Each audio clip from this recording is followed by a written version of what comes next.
पीछे से भी ले सकते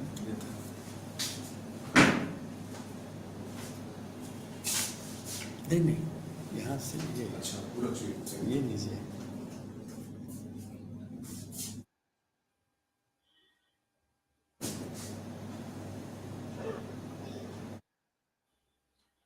Sir, shall I introduce?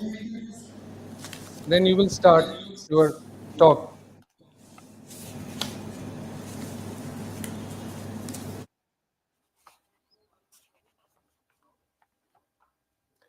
So may peace and blessings be upon you all. Very good afternoon to all of you. Let us go with the first phase of our this seminar, that is going on with the sidelines of World Water Day 2025. That is National Maritime Day. Now, I welcome on board Dr. Manoj Kumar. He is a professionally qualified as mechanical engineer and maritime engineer. He joined Merchant Navy in 1978 and actively pursuing his career in the field till date. He has long experience of sailing as chief engineer on board on different categories of global sailing ships. He has also served as ship manager with various companies. Dr. Kumar is an active member of IEI and attached to Jharkhand State Center. Dr. Kumar is blessed with architect son. Now, I welcome you once again.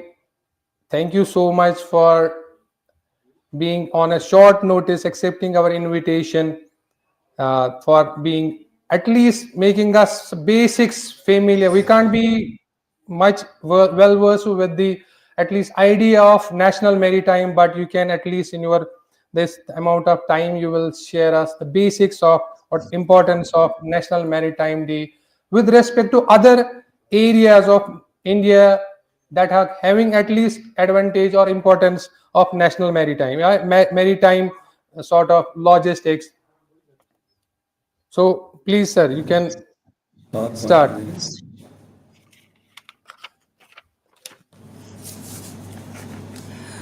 Good afternoon, all. Honorable Chief Guest, Professor Dr. Shakil. Guest of Honor, Engineer Azaz. Chairman, Engineer Iftikhar. Honorary Secretary, Dr. Ali. Convener, Mr. Faiz. Learned speakers of the day, august audience, and all corporate members of the center. I, on behalf of Jharkhand State Center, wish you all happy Water Day and happy Maritime Day. Please accept my personal season's greetings to all on dais and off dais. I am presenting a brief note on National Maritime Day, followed by a summarized presentation of National Maritime Day theme of the year 2025, our ocean, our obligation, our opportunity through PPT. So, a brief note I'll present. National Maritime Day is celebrated in India every year on April 5th. The day aims to raise awareness about maritime trade, shipping, and maritime security. It also honors India's rich maritime history and the achievement of the shipping industry. India first observed National Maritime Day on April 5th, 1964. The significance of this date lies in the historic voyage of India's first indigenous ship, SS Loyalty, which sailed from Mumbai to London in 1919. This marked a major milestone in India's maritime industry, breaking the British monopoly on sea trade. India has had a strong maritime tradition since ancient time. Evidence from the Indus Valley civilization suggests that Indian traders have been using sea routes for comments of thousands of years. However, the journey of SS Loyalty, operated by Scindia Steam Navigation Company Limited, was a turning point in modern Indian shipping industry. Let's see what is the significance of National Maritime Day. The day honors India's maritime strength and trade heritage. India has 7,500 kilometer long coastline, which plays a crucial role in its economy and global trade. It raises awareness about the importance of the shipping industry and maritime security. The day promotes sustainable shipping and the protection of marine ecosystem. What is the importance of maritime industry in India? We talk about so much about maritime world, maritime industry. Maritime trade is a key pillar of India's economy. We are aware of it. Around 90% of India's international trade is carried out via sea routes. Major Indian ports include Mumbai, Kolkata, Chennai, Visakhapatnam, Kandla, Cochin, and Paradip. Shipping Corporation of India is India's largest shipping company. Our most important thing is, which the government is pursuing very hard, to activate the Sagar Mala project, which focuses on port development and coastal economic growth.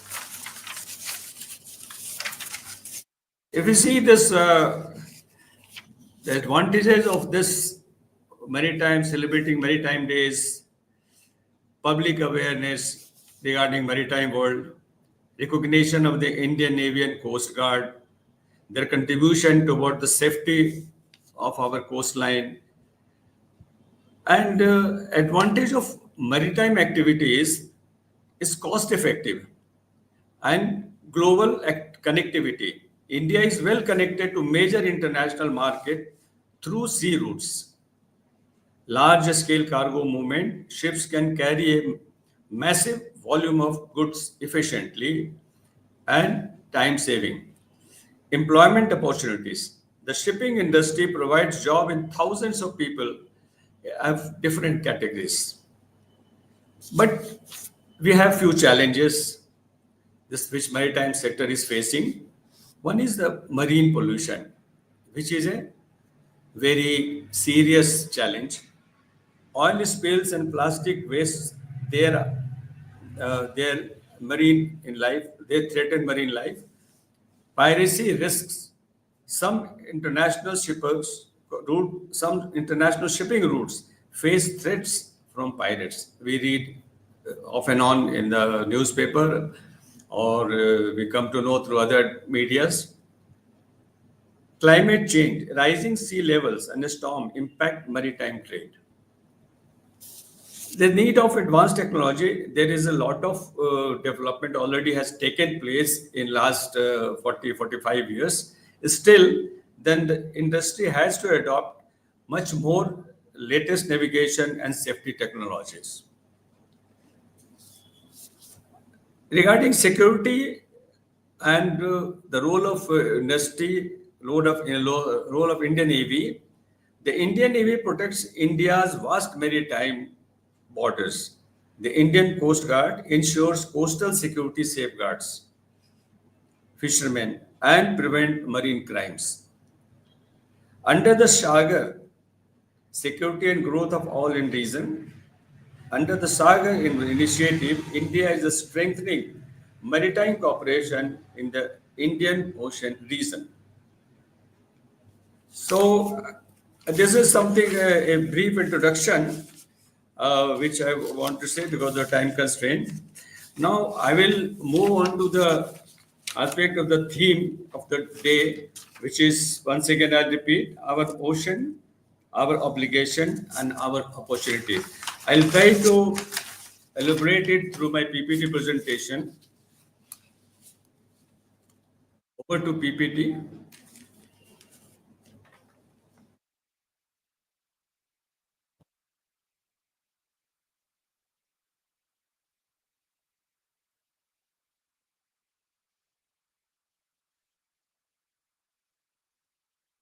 Our ocean, our obligation, our opportunity.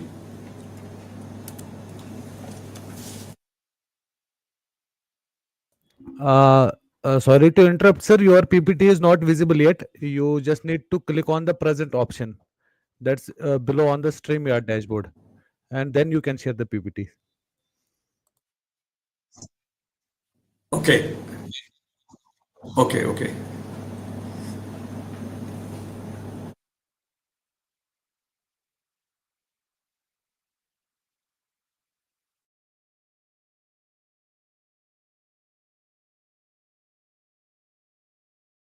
Can you see PPT now?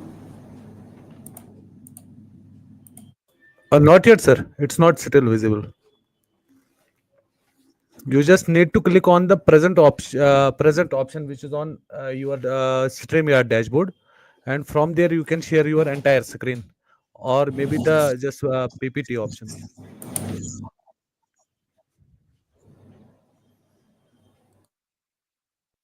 Okay. Present video files, right?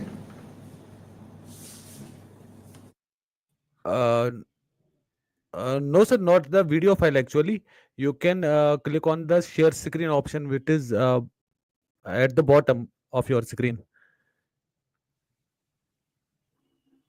This is share. Firstly, you need to click on the present option and then share screen.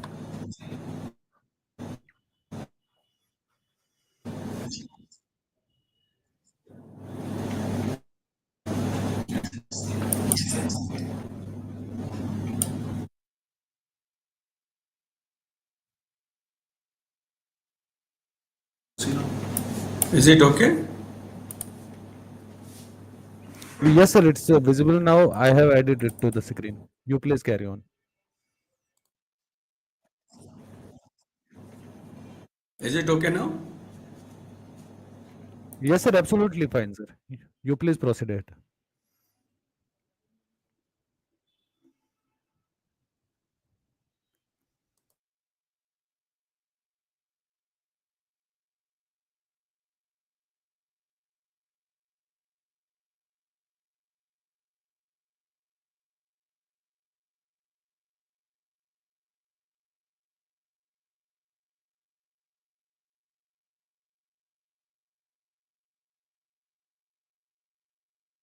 It is. It is sharing. No, it's not sharing a window. It's already sharing. Stop चल क्या है presentation presentation share window Share screen. Screen sharing. It was okay before, sir. You were presenting it. Your screen was visible.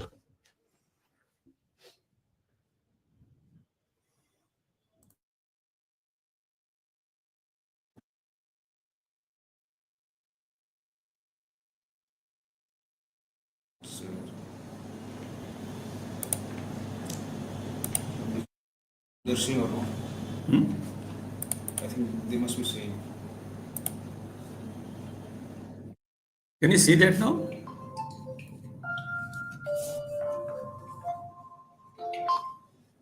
Hello? Okay. Should I continue, President? Okay. Okay. Okay.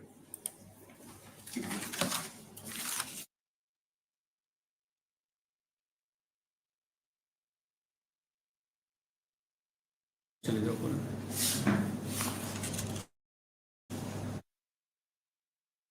Escape, please. हाँ? Escape.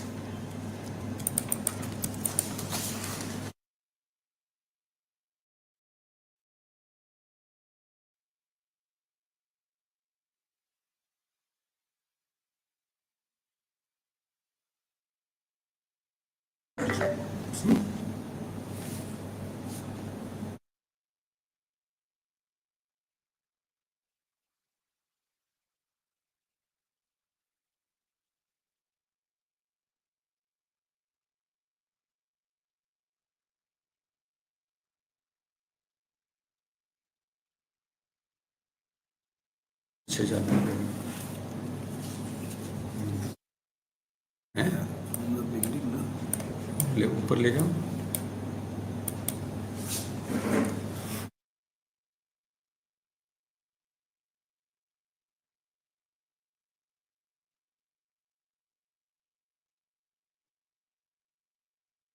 इसे करना है ना? Yes. हैं? Yes. Okay, is that okay? Yes, sir. It's fine, sir. You please carry on. Okay, thank you. Our ocean underpins life and global economy with 80% of world trade transported by sea. Our obligation to protect the ocean in the face of marine pollution, declining biodiversity, and climate change. Our opportunity to intensify IMO's work to protect the ocean, to innovate and unlock solutions. See, IMO is the International Maritime Organization, and they are working in a very big way right from 1978 onwards to protect the sea from any kind of pollution. So, this is what our ocean, our obligation, and our opportunity. Next, let's talk about again our ocean is a workplace for seafarers. Our obligation to ensure safety of all seafarers.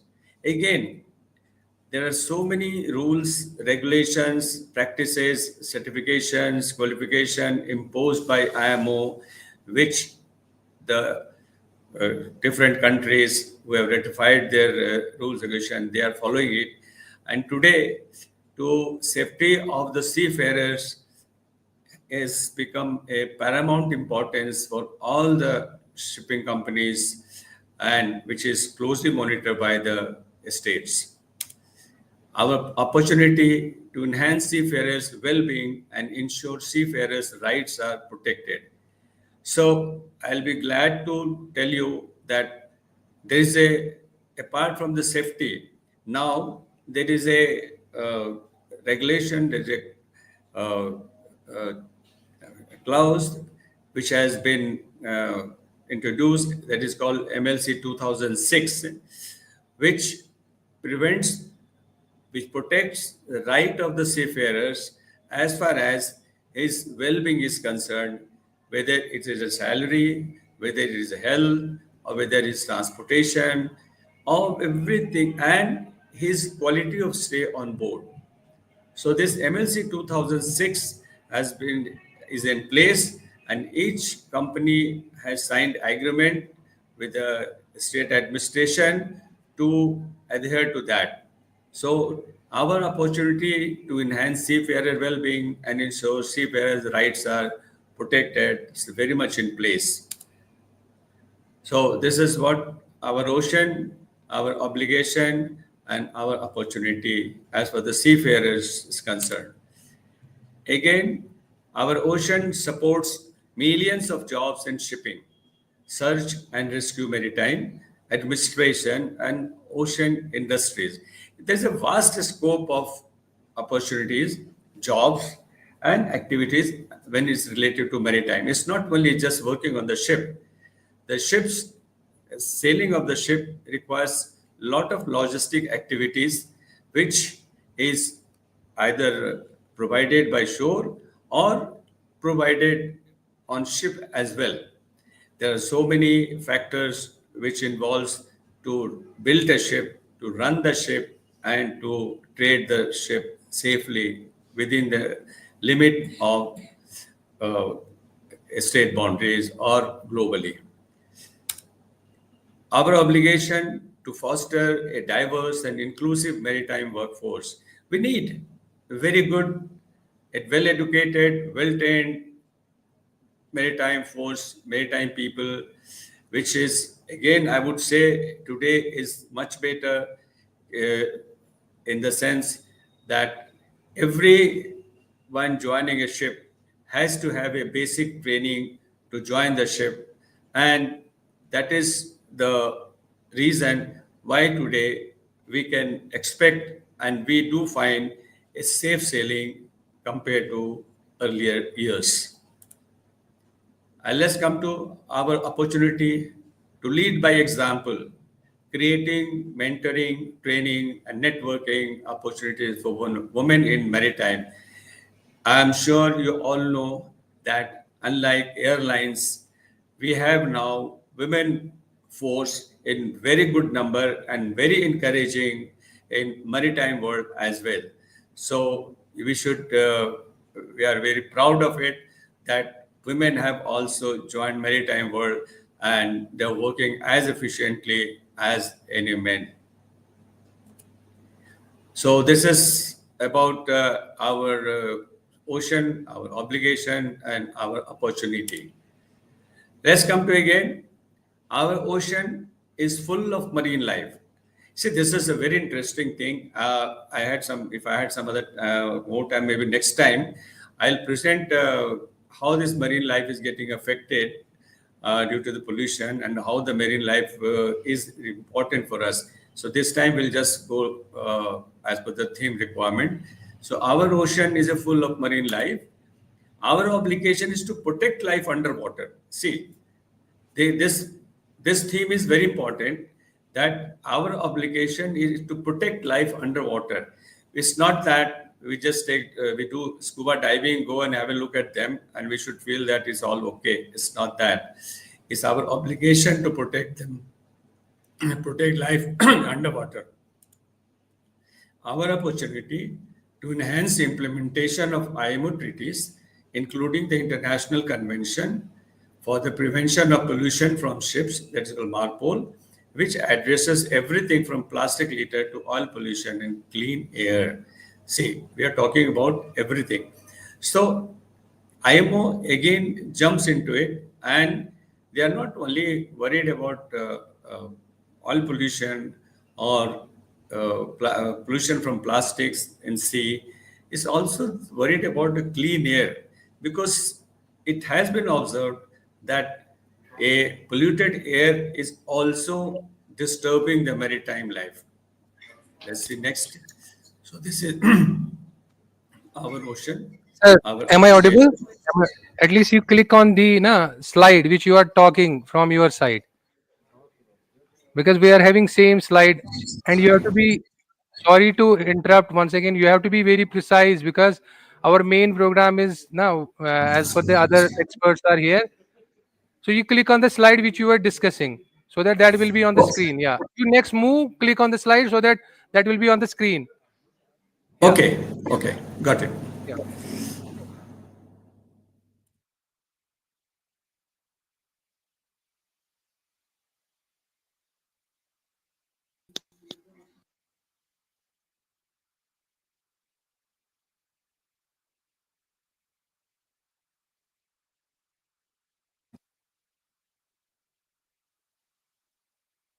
Okay, I think there's some interruption again.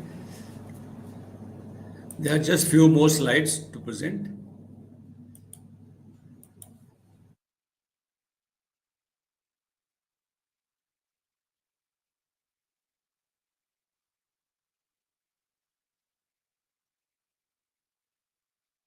Continue, sir.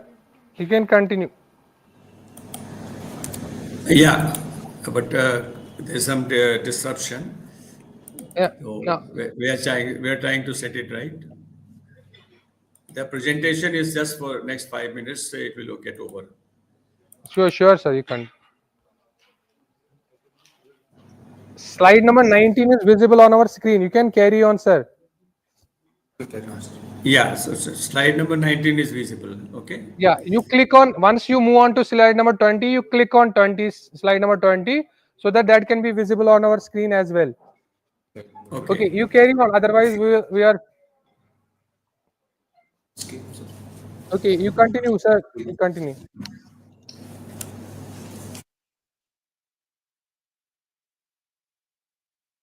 Let's just a moment, sir.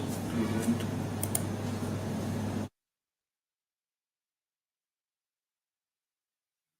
This is Present of moving now. okay. This is slide number 19. Okay. I think I'll check this slide number 18.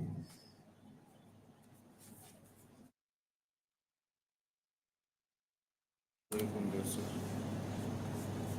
Something is, Just a moment. yeah, there's some disturbance.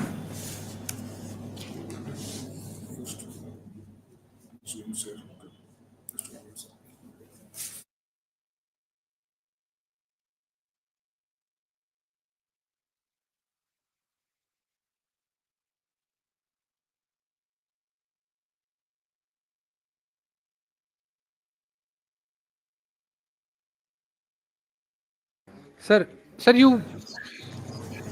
Yeah. you continue, sir. Yeah. We are. Trying to continue. I'm I'm trying to extremely be as sorry. slow. I'm short time.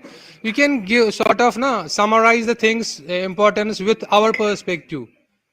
The states or the UTs which are not having the boundary of the maritime oceans. What is our role now? What is the role for students so that they can find their area of interest stream in that particular, so that they can choose this as an uh, their career profile as well. Okay, see, now I was just talking about as per the theme. Okay. So, if you want to discuss about, you want me to talk about what is the maritime world and how it is going to be very useful for the students who are around. So, let me finish the slides. I'll come back to that then. Okay. You can, which slide they want to see? From which slide? No, get to 19. No? 19. Yeah. From 19. Yeah. Yeah. So, no, go to 18 because the continuation, no? Yeah. Okay. Our ocean is affected by greenhouse gas emission, which are warming and acidifying seawater.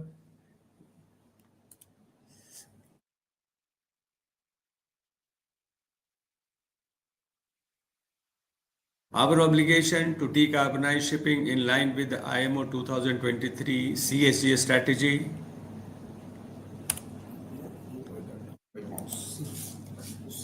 Our opportunity to adopt a net zero framework in 2025, building on existing mandatory energy efficiency measures for ships.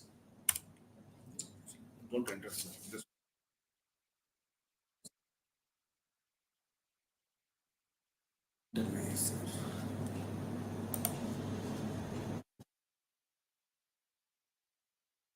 escape. I mean, escape.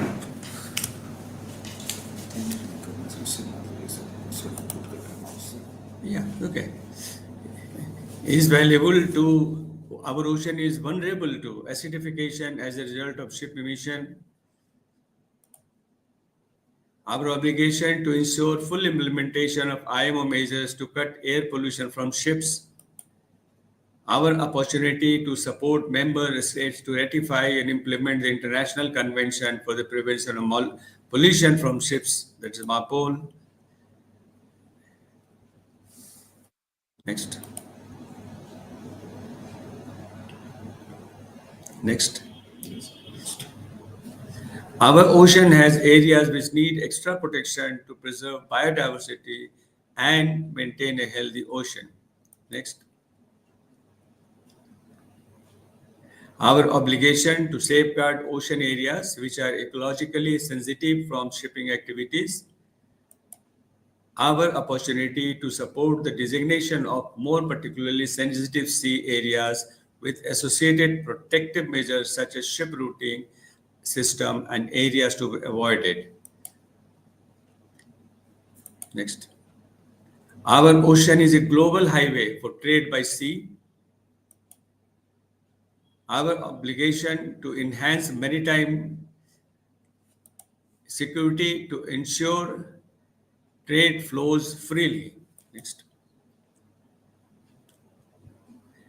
Our opportunity to always speak up for the principles of freedom of navigation. Next. Next. Our ocean needs all of us to work together to maintain a healthy ocean. Our obligation to support all states to ratify and implement IMO treaties which protect the ocean. Next. Our opportunity to build stronger partnerships to protect the ocean from pollution and preserve biodiversity. Next.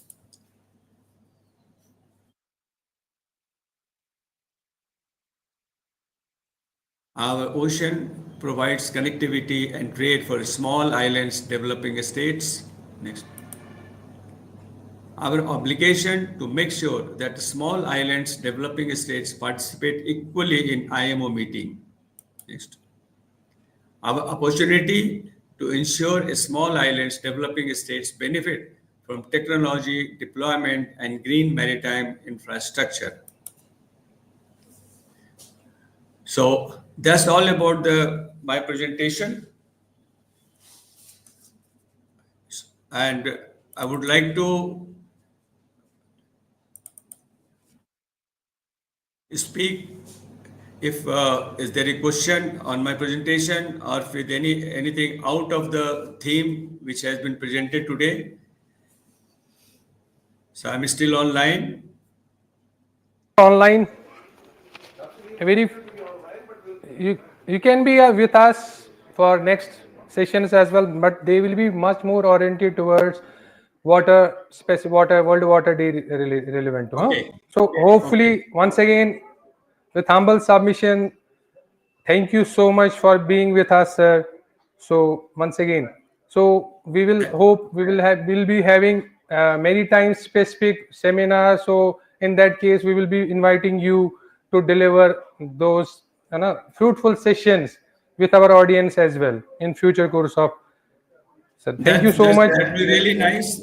Thank you, Dr. Ali, and I would say thank you once again and for inviting me to present this theme paper. And I thank all of you for and wish all of you a very good session ahead. Thank you so much, sir. Thank you so much. Thank you.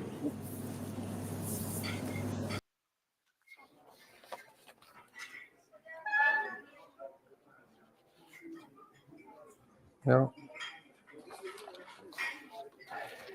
Shall we?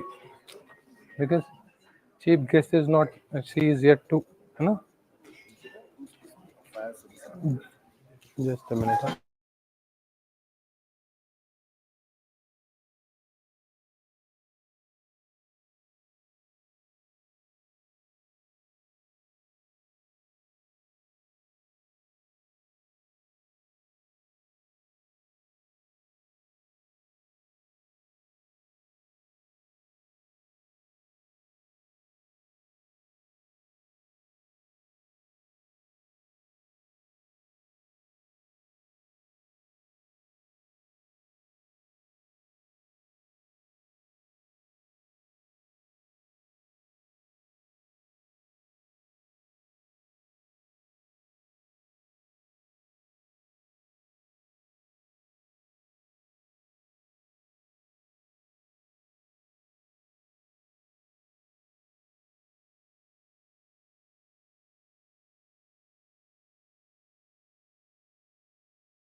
on World Water Day.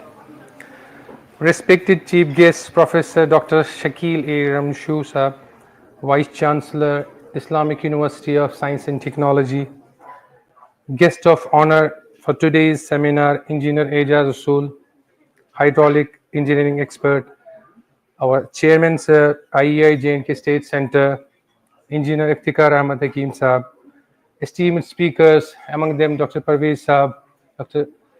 Mukhtiar, Director, IMD Kashmir, and other speakers as well. Most important, our participants from different colleges and school, higher secondary schools, and our corporate members, and our respected, some of our executive members are also with us. Thank you so much. A very good afternoon to you all.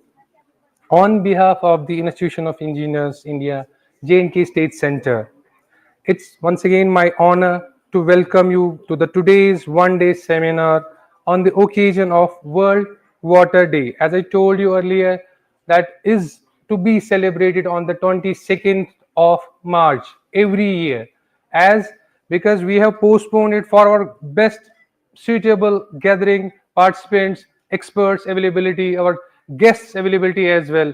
So because of Ramadan, we have postponed it on 5th of. We were just having another. Today is our National Maritime Day. That's our statutory day of IEI India as well. So we thought we will club them both. We have one expert. He has already delivered. He is from South, an expert maritime engineer. He delivered his talk, Dr. Manoj Kumar from Jharkhand State Center.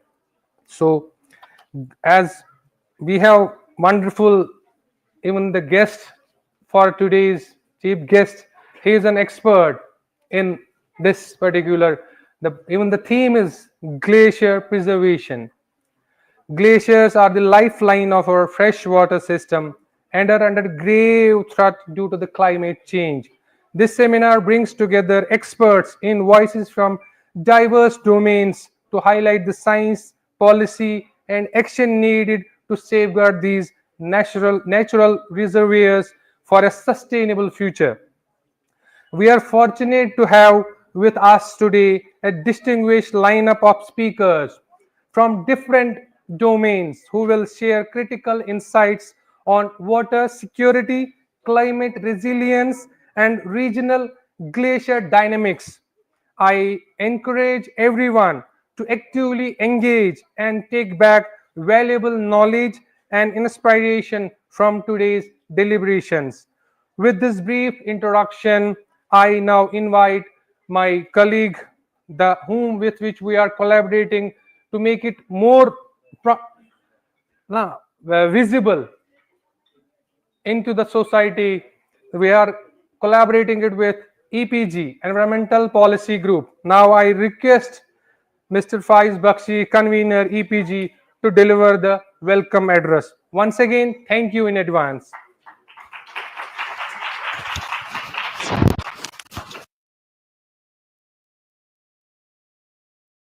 Bismillahirrahmanirrahim. Assalamu alaikum wa rahmatullahi wa barakatuh.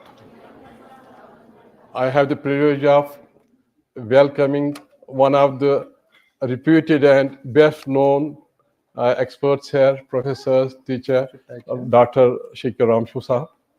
भाई ये वैसे भी किसी तारुफ के मोहताज नहीं है और आज की जो थीम है हमारे कंजर्वेशन ऑफ ग्लेशियर्स, इनसे बेटर हमारे पास कोई रिसोर्स पर्सन नहीं है. I also वेलकम हेयर ये जो इफ्तिखार चेयरमैन इंस्टीट्यूशन इंजीनियर्स के हैं और हमारे यहाँ एजाज रसूल साहब हैं और हमारे बाकी दोस्त भी आए हुए हैं और यहाँ आए हुए अर्जुमन सैन तालिब साहब हैं, अल्ताफ़ साहब हैं. And specially I welcome the students जो यहाँ आए हैं. हमने इनको बताया, ये समझ गए हैं, ये समझ रहे हैं ये आज का टॉपिक है और ये हमारे लिए कितना इम्पोर्टेंट है. ग्लेशियर नहीं रहेंगे, पानी नहीं रहेगा, पानी नहीं रहेंगे तो हर घर में तकलीफ की पाई जाती. मैं खास तौर पर इन जहाँ स्कूल से बच्चे आए हैं इनका मैं नाम लेना चाहता हूँ, बिकॉज दे फील एनकरेज, ताकि इनका भी. मैं यहाँ ब्लू बेल्स स्कूल के चेयरमैन शफात साहब भी हैं, उनको भी वेलकम करता हूँ।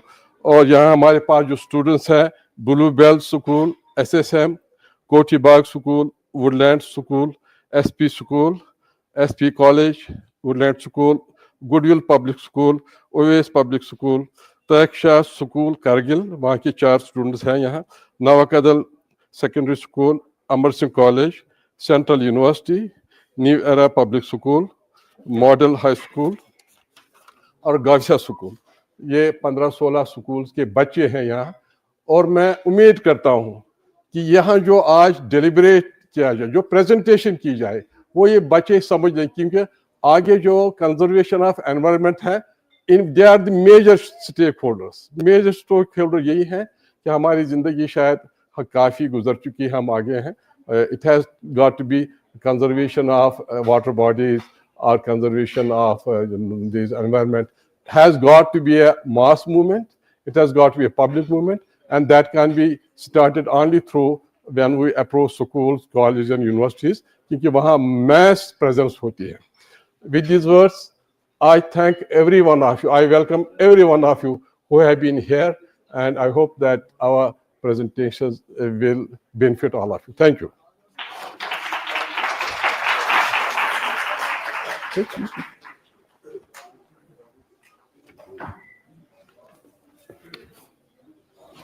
Kindly sit down.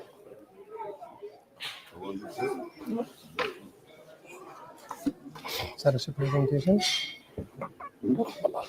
Sir, do you have presentation? Presentation. Next is ठीक है. Then it's fine. Now we will start the technical session. You are just first. ये प्रोजेक्ट पे करे थोड़ा सा if required then ये प्रोटोकॉल वगैरह शुरू engineer Thank you, my dear friend. Promote protocol. Now we are about to start our technical session. As with respect to World Water Day, our first presentation, maybe a talk directly.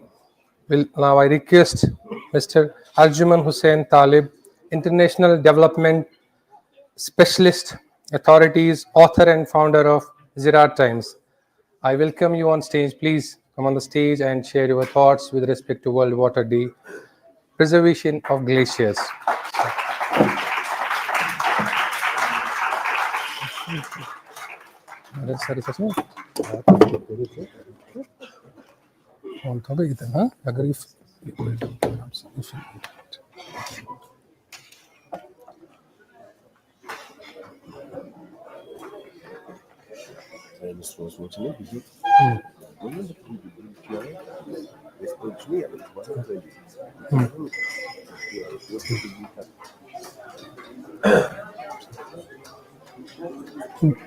मतलब इसी में का phone number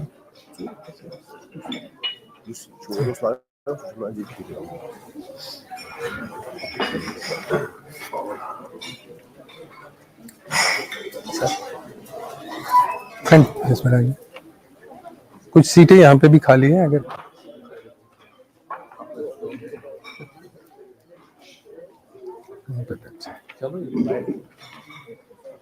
अस्सलाम वालेकुम, good afternoon, आदाब to everyone. हमारे यहाँ आज ये जो फंक्शन हो रहा है, जो सेमिनार हो रहा है, it's happening on a very important topic, and the challenge for we presenters here is that we have to speak to very senior colleagues and individuals here, and also to young children from school. So it's going to be a challenge. I'll try to use a mixed language. I'll try to speak slow. And in case you feel that anything is not very clear, you couldn't really understand it, please feel free to raise your hand and ask a question. While our senior colleagues here would definitely enlighten us with their knowledge on this subject, was very important कि जो हमारे students और बच्चे यहाँ पे बैठे हैं, you should take some key lessons and key takeaways from this seminar today. Because as the cliche goes, it's you people who have to take this mission forward, isn't it? And we'll be handing over this baton to you people, and you'll have to take it forward. Now let me formally start. Honorable Vice Chancellor Shakil Ramshu Sahab, Islamic University of Science and Technology, हमारे guest of honor Ejaz Rasool Sahab, EPG के chairperson Faiz Bakshi Sahab, Iftikhar Sahab, Jahangir Sahab, Altaf Andrabi Sahab और दीगर साथी बच्चे, आपको फिर से मेरी तरफ से अस्सलाम वालेकुम, आदाब, and a very good afternoon. Today we are going to talk about glacier preservation, and incidentally we happen to talk about it at a very recent seminar which Professor Ramshu Sahab had organized at the Islamic University of Science and Technology, and we got to hear from him the latest knowledge, the latest research findings about the status of glaciers in the Himalayas in Jammu and Kashmir, what the latest trends are, what the observations from their multiple observation stations are, and what the future looks like. Their presentations also told us about the state of the temperature rise, the anomalies in the temperature, and their presentations also told us about the rise of temperature in Jammu and Kashmir, its impact on the glaciers, its impact on the water bodies, and the potential impact on various other cascade social and economic sectors, including agriculture and horticulture in Jammu and Kashmir. Whenever you feel bored, please let me know and show your boredness so that I'm able to make it quick and so that I'm able to make it more interesting. This is a study done in 2007, and it talked about climate change and its impact in Jammu and Kashmir.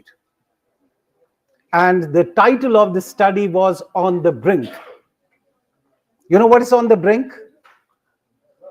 What's on the brink? What's on the brink? Yes.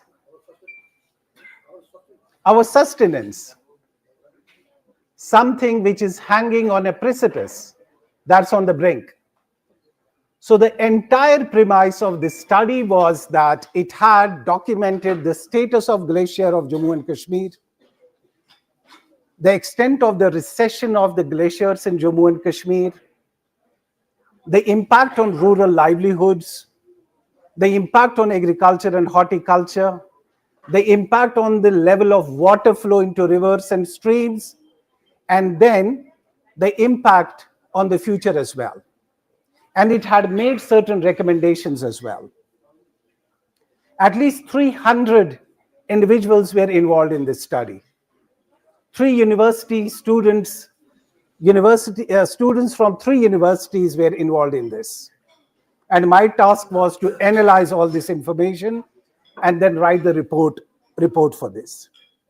इसमें बहुत सारी findings थी, which I will share with you a little later. This is our globe, isn't it? Our world map. And this world map shows the key basins of the world, river basins. These are glacier-based river basins, and these are also other non-glacier-based river basins as well. And in this, if you see, on the South Asian side, we see this Himalayan basin, isn't it? What's called the Indo-Gangetic River Basin, and also the Indus River Basin. 2 critical river basins which sustained life in Asia in South Asia, and also in other parts of Asia, let me put it like that, mainly in China as well. Or how many people are dependent on these two river basins? At least 1.6 billion people, at least 1.6 billion people of the world is dependent on these two river basins. And one of these basins, the Himalayan basin and also the Indus basin, all of us know, they are fed by what? They are fed by glaciers. Now, where are we today? We are in a situation of triple whammy. What's the triple whammy? The triple whammy is something related to climate change, which all of us know what all is happening. The second is population increase. And the third is the degradation of the natural environment. Henna. And when it comes to degradation of natural environment, that's linked to the state of the glaciers. And when it comes to the state of glaciers, that's also linked to climate change as well. Now, I have had the opportunity to travel to multiple locations in both the basins. In the Himalayan basin, whether it was Tibetan basin, whether it was multiple regions within China, including the Xinjiang basin, and then some bit of studies on the Himalayan basin as well. And what was my learning? My simple learning was, irrespective of what our scientific studies say, irrespective of what our scientific findings indicate, irrespective of the scientific data tells us, the simple observation was that glaciers are melting, and they are melting at a fast pace. I also have had the opportunity to do some bit of work in the Atlas Mountains in the North African region, the region which covers Morocco and Algeria as well.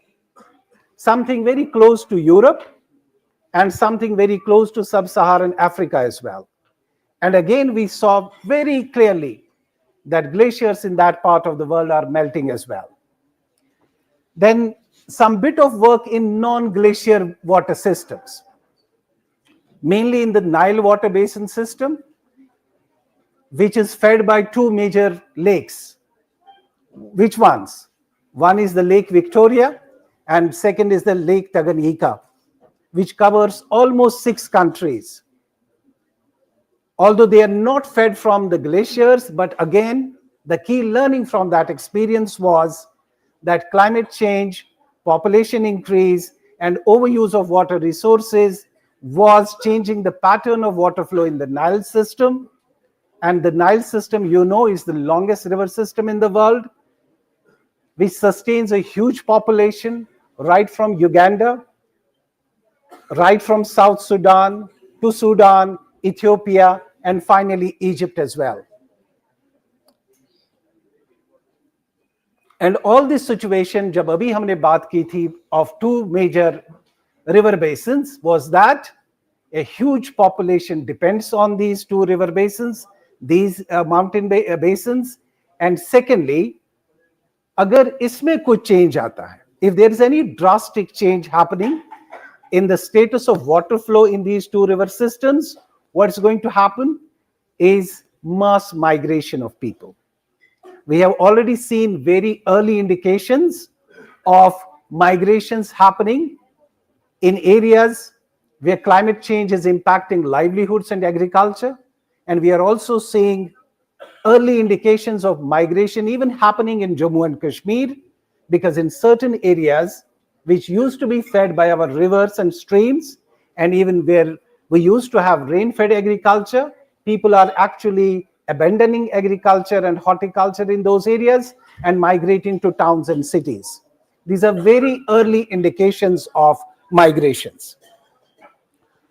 These are some of the findings of On the Brink, but we don't have that much of time. I won't go into the details of those.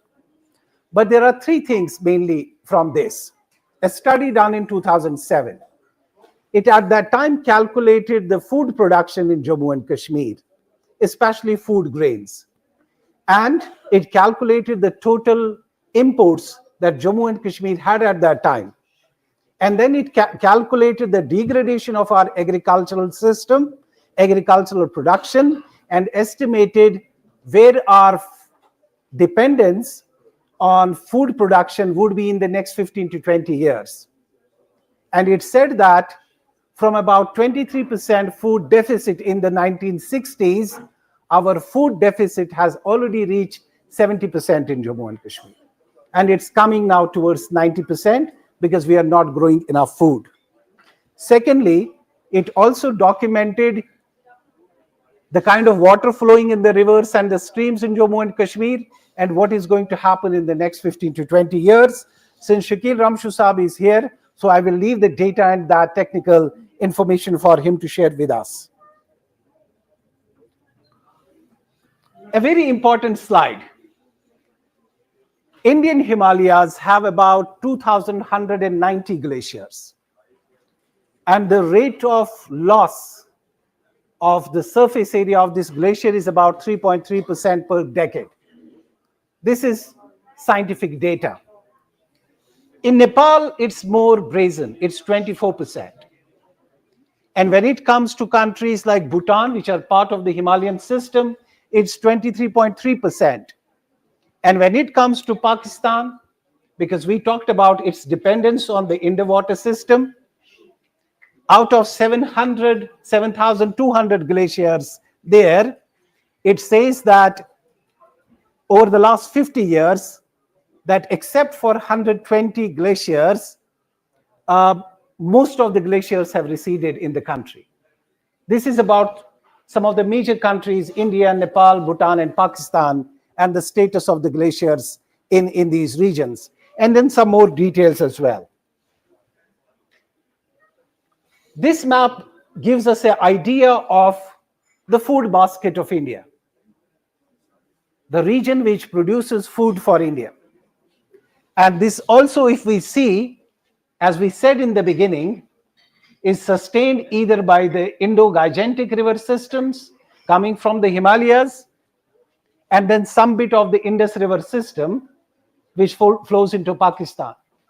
And as we know that, as by virtue of the Indus Water Treaty, the reason that we are able to use the river waters of the three rivers of Beas, Ravi, and Satluj is because Pakistan uses entirely the river water of the Indus river system of the Indus, Jhelum, and Chenab.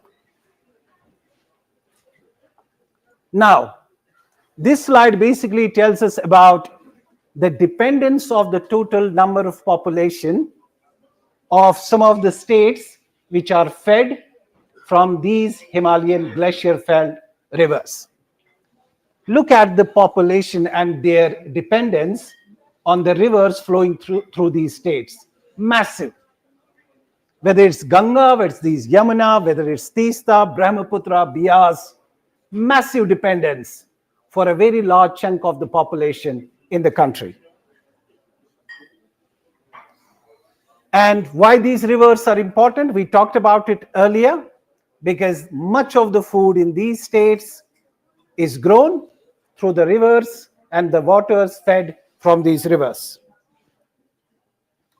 And then something about which crops and which foods are dependent on the rivers and the waters that flows from the glaciers of the Himalayan and the Indus system. If we look at the crops, whether it is wheat, whether it's maize, whether it's rice in Jammu and Kashmir, whether it is many other crops, imagine the dependence of these crops and their production on these glacier systems. And now let's imagine what's going to happen if in the next 40 to 50 years, there is 50 to 60% degradation of the existing glaciers, and then what's going to happen? Massive changes and massive implications for populations, their sustenance, their survival, their livelihoods, and potentially, as we talked about, acting as a trigger for mass migrations. And this is a slide basically from the UN Food Agency, which tells us about the quantity and the quantum of the food grains produced by some of these food basket states. Again, huge numbers. 18% of the national food grain production comes from Uttar Pradesh. 18%. Punjab 9%, Haryana 5%, Bihar 4.5%, Assam 1.5%, and then Jammu and Kashmir, although the total percentage is not high, it's 0.45% of the total national food production, but we know that this food production is critical and important for Jammu and Kashmir. And then 3 major reservoirs, or what we usually call dams: the Tehri Dam, the Bagda-Nangal Dam, and the Ranjit Sagar Dam. Again, fed by the same rivers and providing massive chunk or the massive share of the hydropower that is generated in the country. If I'm not wrong, I think it's about 98 or 99% of the total hydropower potential or the hydropower production done in the country.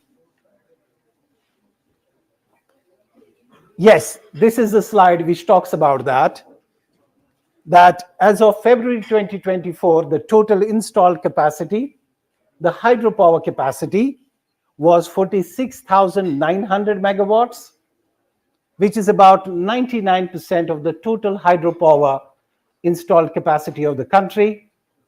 Engineer Ejaz Rasool Saab yahan pe baithe hue hain. He would be able to tell us how exact and precise these numbers are. And then when we look at the 3 river systems, whether it's the Indus, the Ganga, Yamuna, and also the Brahmaputra system, this slide gives us basically a breakdown of the total generation of the hydropower in these river systems. And we know the importance of the Indus system on these rivers.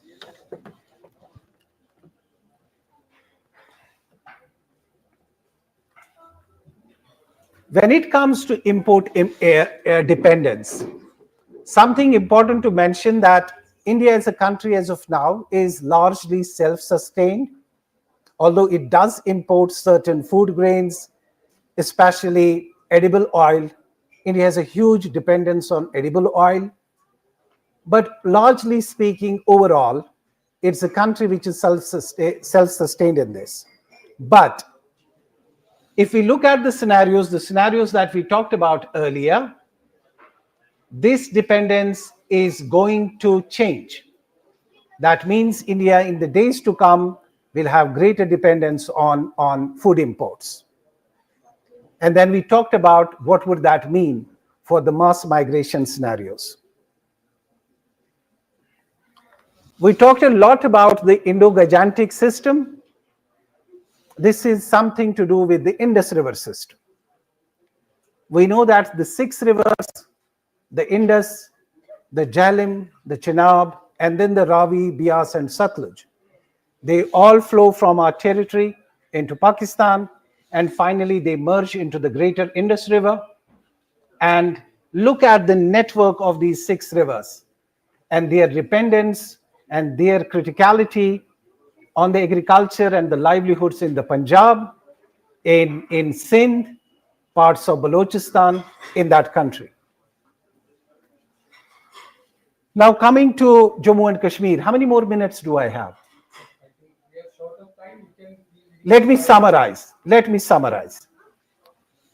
This has something to do with the Jammu and Kashmir glaciers. I think we already talked about it, and we have other speakers to come in, and I'm sure they are going to share this data. So I'll skip this one. And I will go to the final slide. That's about the policy recommendations. I think it's very important, and I spoke about this earlier as well, since Faiz Bakshi Saab and his environmental group does a lot of policy advocacy, and it's a group basically which is meant for doing policy advocacy. So it's very important for us to talk about why we need to engage on some of these issues with the government. Fundamentally, first thing, that we used to have a state action plan for Jammu and Kashmir on climate change, but it's not updated. And the time has come that we need to update the state climate action plan for Jammu and Kashmir. And then when we talk about nationally, there is a national action plan as well on climate change. It is as old as 2008. Certain strategies and certain policies have been framed since 2008. But when it comes to the action plan, because the action plan basically tells us how, what, and when of any policy and strategy. We usually frame strategies and policies globally in other countries as well. And my learning is that irrespective of whether you have a policy or you have a strategy, what really matters is an action plan. Because action plan basically bounds you for actions which are time bound, which are measurable, which can be reviewed, and for which we can hold ourselves accountable as well. We talked about food security situation. Currently, our food security policy in the country is totally focused on entitlements, mainly through the public distribution system. But it doesn't basically talk about food insecurity scenarios and the way we should be looking at enhancing our food security with other interventions other than the public distribution system. And again, that's something that needs to be done for Jammu and Kashmir as well. I earlier talked about the need and the time for environmental cess in Jammu and Kashmir. It's a little controversial proposition. Not all people like this, but we will have to give it a serious consideration. The reason we have to give it a serious consideration, मैं जब भी कश्मीर आता हूं, to be honest, जब मैं श्रीनगर से बाहर जाता हूं, मेरे जहन में एक आइडिया होता है कि हमें श्रीनगर से बारामूला कहाँ जाना है या कुपवारा कहाँ जाना है या श्रीनगर से शोपियां या अनंतनाग किस रोड से जाना है. बट टू बी ऑनेस्ट, अब मैं गुम हो जाता हूं. इतना अर्बनाइजेशन हो गया है, इतने टाउन्स बन गए हैं, टाउन्स सिटीज बन गई है, विलेजेस टाउन्स बन गए हैं कि टू बी ऑनेस्ट मैं गुम हो जाता हूं. अक्सर मैं कश्मीर में गुम हो जाता हूं और मुझे गूगल मैप्स यूज करना पड़ता है. I am not an outsider, मैं यहीं का हूं, यहां पला बड़ा हूं, मगर जब मैं अब यहां आता हूं मैं गुम हो जाता हूं. So what's important is, if we have an environmental cess, it's not only about addressing our urbanization, it's also addressing our commercial urbanization. Over tourism, over industrialization, and a high footprint in the areas of tourism and industries. We need to think about it. And then a dedicated climate change agency as well. Currently, the kind of agencies which we have, they are not backed by a legislative act. It needs to be backed by a legislative act, and there needs to be enforcement provisions for that, enforcement powers for that, and that's going to be very, very useful. And finally, we need to strengthen our environmental and social impact assessment regime in Jammu and Kashmir. We talked about this earlier as well. We are undertaking huge and large projects, developmental projects in Jammu and Kashmir, but quite often we are not subjecting them to rigorous social and environmental impact assessment. And the time has come that when we need to do so. Thank you very much for your active listening. I will stop here, and thank you very much for giving me the opportunity for this. Assalamu alaikum. Thank you so much.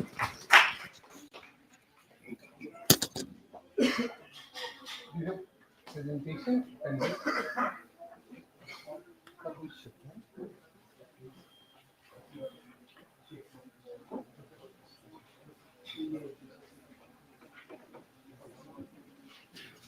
I would say thanks a lot, Mr. Arjuman Hussain. Thank you so much for sharing your valuable thoughts with respect to today's theme of preserving glaciers. Hope our main, once again, as an institution of engineer J&KSC Center, we have taken a great initiative of at least collecting all the recommendations from the experts, whatever seminars we have done in the past, and I assure you, we have already communicated with the government, all sort of who are dealing with those administration. Yes, and definitely with this, we will collect all the recommendations as well. We will just communicate with the administration as well. Thank you so much once again. Now, just a minute. We have another expert with us, is Dr. Tariq Abdullah, Assistant Professor, Department of Planning and Geomatics, IUST Kashmir. I don't have your profile with me. Please you explain that, at least introduce yourself with the audience. Please come on the stage, sir, and share your thoughts with respect to today's seminar, World Water Day, where our theme is glacier preservation.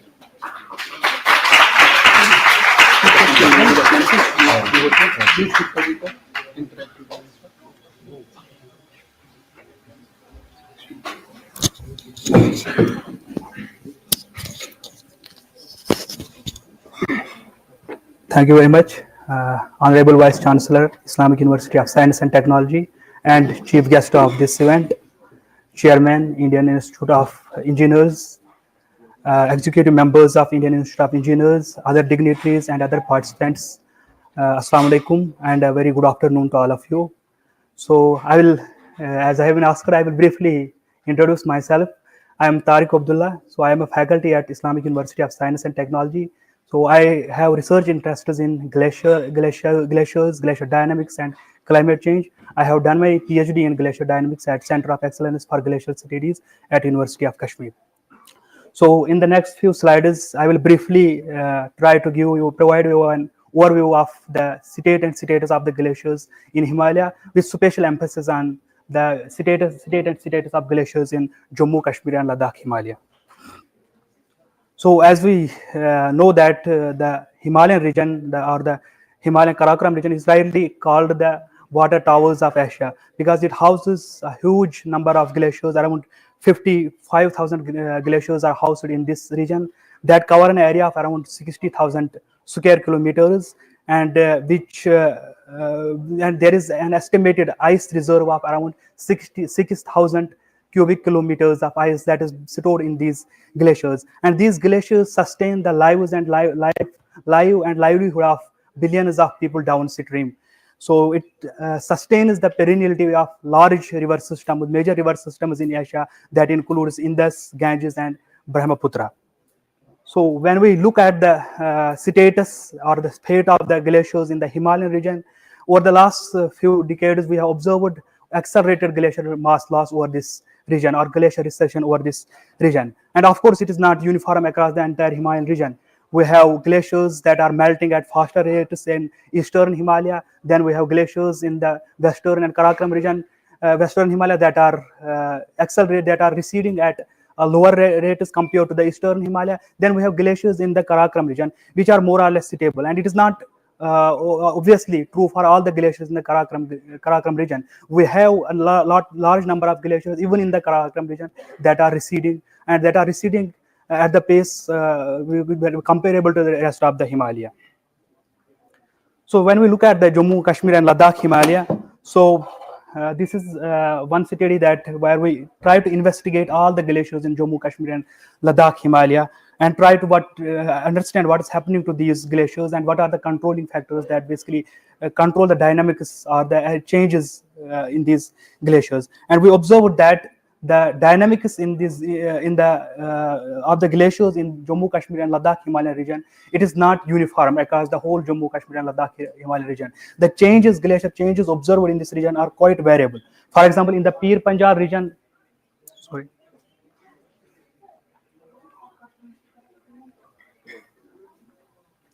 in the Pir Panjal region over here, we have glaciers that are receding at accelerated rates compared to the glaciers that are housed over the Karakoram region, where we observed that a large number of glaciers are showing stability, or even some glaciers are showing mass gain in this very particular region. If you look at the statistics of these glaciers, you could see over here in the Pir Panjal region, we have the glaciers that are thinning at the rate of 1.69 meters per year. Similarly, in the greater Himalayan region, where our large glaciers, including the Kolhai Glacier, is housed, it recedes at the rate of 1.12 meter per year. And for the glaciers that are in the Karakoram region, they are more or less stable, as I have told you previously. So we have observed a mass loss of around, or thickness loss of around 0.11 meter in the Karakoram region. And the cumulative mass loss over the Jammu Kashmir and Ladakh region is around 5.86 gigatons per year, which is quite huge loss of mass that is being observed in Jammu Kashmir and Ladakh Himalaya region. So when we come to the Jhelum Basin, which is part of the Jammu Kashmir and Ladakh Himalayan region, the situation is a bit grimmer over this region. We have glaciers that are receding at accelerated rates compared to other parts of, not only the other parts of Jammu and Kashmir, but compared to the other parts of the entire Himalayan region. In the Kashmir Himalayas, or the Jhelum Basin, we had around 1.1 square kilometers of glacier ice reserves, glacier coverage in this region in 1980. That has now reduced to around 72 square kilometers in around 2020. So these glaciers are receding at a rate of around 30% per. These glaciers have receded at by around 30% during this observation period, at the rate of around 0.77%. That is around 1% each year. So each year we are losing around 1% area of the glaciers in Kashmir Himalaya. So these are some field-based evidences of you can better appreciate the mass loss that is taking place in this region. So this is a photograph from Drangrung Glacier, which is in Zanaskar region in Ladakh. You could see over here we have observed a mass loss of thickness loss of around 9 feet or around 3 meters in this very particular glacier. That is around 2 times the height of this person standing over here. So same is the case with glaciers in rest of the Himalaya, particularly in the Kashmir Himalayan region. We are losing mass at the rate of around 1 or 1.5 meters per year in this very particular region. So these are some statistics or some changes that we have observed in the Kolhai Glacier, which is one of the largest glacier in Kashmir Himalayan region. So we have tried to reconstruct the aerial extent or length of this glacier over past using some maps and photographs that have been collected or taken previously, and we observed that over the last 160 years.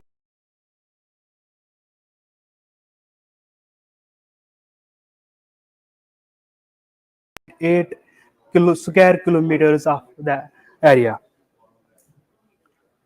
So here we basically try to see what has happened to this glacier, what is happening to this glacier at present, and what has happened to this glacier in the past. So we try to reconstruct the mass loss or the dynamics of this glacier using some modeling approaches, and we observed that this glacier is losing mass consistently since 1980s, except for a few years over here. The mass, the glacier has been consistently losing mass. We have some years in 1980s where we have observed some gain of mass for this glacier, but overall it is consistently negative mass balance or mass loss is continuing for this very particular glacier. So these are some photographic evidences how the glacier has changed, how the aerial extent is, how the length of this glacier has changed over time. So you could see over here this. I'm not sure if it is quite visible from over here. So this is an bedrock over here. So you could see in 2007 this whole area was covered with the glacier, which has continuously receded. And when we look at the photographs that were taken in the year 2024, so this whole area has been deglaciated. This whole mass of the ice has been lost in this glacier. So this glacier has particularly the mass loss or the area recession has increased after 2010, and this glacier is currently retreating at the rate of around 25 meter per year, which is quite huge, and it is quite high compared to rest of the Himalayan glaciers. So based on this situation, when we try to assess what is happening to this glacier at present, so we try to what will happen to these glaciers in the future, and we try to use some modeling approaches to predict the temperature and precipitation over the region, and what would be the consequent impacts on the glaciers of this very particular region. And we observed that by the end of century, under the moderate climate scenario, we would observe around, we will witness an increase of temperature by around 1.8 degrees Celsius, and in the worst case scenario, we will have an increase of around to 3.8 degrees in the temperature by the end of 21st century. That will basically translate into loss of around 55% of the glaciers in Kashmir Himalayan region by the end of 21st century under the worst case scenario, and we will lose around 34% of our glaciers by the end of 21st century under the moderate climate change scenario. So this will definitely have implications, and one of the important implications would be on the stream flows and the changes in the hydrograph. You could see over here the stream flows are consistently in this region, which are being fed by these glaciers. They are consistently declining over the period of time, and this will basically affect the pattern of the hydrograph in this region. If we could see over here at present, we used to have the peak discharge in around June, July, where we need, this is the period where we need most of the waters, because we are an agriculture and economy, and we do plant paddy during this very particular season, and we require a lot of water during this period. But under the changing climatic scenarios, this discharge peak will shift towards May or towards April, and we will have large amount of water, huge amount of water available in April, May, or in April or in the March, and this is the period where we do not need much of this water. So we need to have water management and water policy making, so that we can adapt accordingly and put in place some management strategies. So this hydrograph shifting and this declining stream flows will have implications that has been rightly pointed out by the esteemed speaker, Mr. Arjuman Hussain Saab, that it will have implications on water security and food security in the region. Besides that, it has implications on the regional security of the region, because the waters of this region, they are being shared transboundary. So it has an implication security concern associated with also. So another very important implication of these changing glaciers are these receding glaciers that has gained attention, particularly over last few years or a decade, over last decade or so, is this frequency of these Gulf events, glacier lake owl burst floods. So this glacier recession basically has an impact, or it basically has translated or resulted in the expansion of glacial lakes. That basically, if these glacial lakes breach, and they will have catastrophic impacts downstream. So as of now, we don't have any such imminent threat of these glacial lakes in Kashmir Himalaya in particular, but we have this threat in other parts of the Jammu Kashmir and Ladakh Himalaya, particularly in Chenab and Ladakh Himalayan region. We have this threat of these glacial lakes. But we have done some modeling exercise, and we predicted that, though we have not at present, we don't have any imminent threat of these glacial lakes in Kashmir region, but we are anticipating that if this mass loss of these glaciers continue, we will have significant amount of these glacial lakes in this region, and we will have potential risk of these Gulfs in near future. So these are some key conclusions of my presentation. So these are some broad conclusions. So it will be like the glacier mass loss is, the glaciers in this region, they are retreating at accelerated rates compared to other parts of the Himalayan region. And we have almost lost around 30% of the glacier reserves in this part of the Himalayan region over last 6 decades. And in response to these changes, we have observed declining stream flows, change in the pattern of the hydrograph, and there is a frequency of there is this imminent risk of these Gulfs that being we will have frequent Gulfs in near future if this trend consists. And then there's an important conclusion, as has been pointed out by Mr. Arjuman, that we need to policymakers, we need to prioritize the climate adaptation strategies.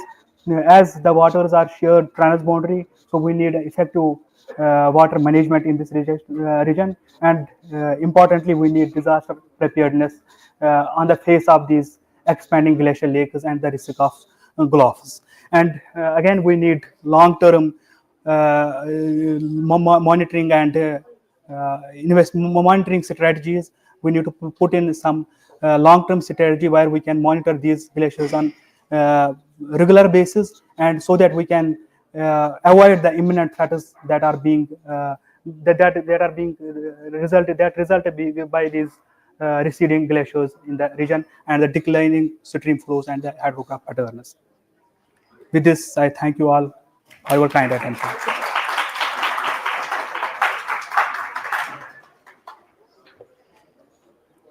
Thank you.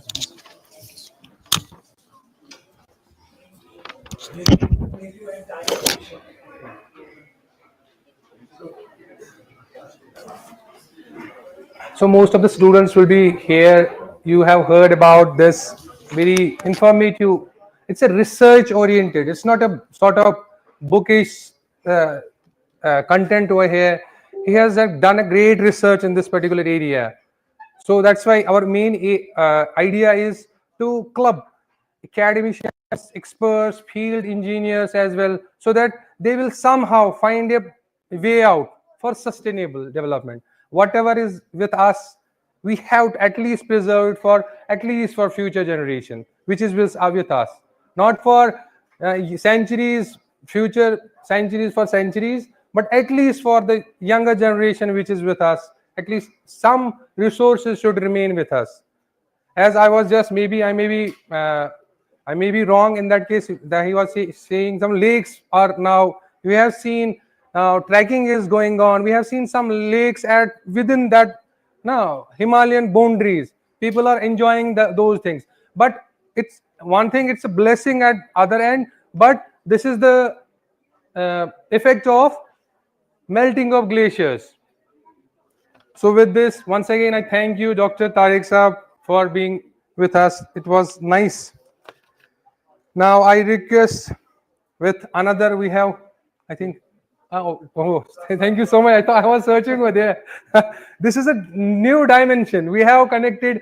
Now is किसी तारुफ के मोहताज नहीं है कि ये है हमारे साथ doctor Mukhtiyar Ahmad, director Indian meteorological department Kashmir, जो हम आए दिन इसके मतलब न्यूज़ को देखते रहते हैं कि what will be the next day. So thank you, sir, for being with us.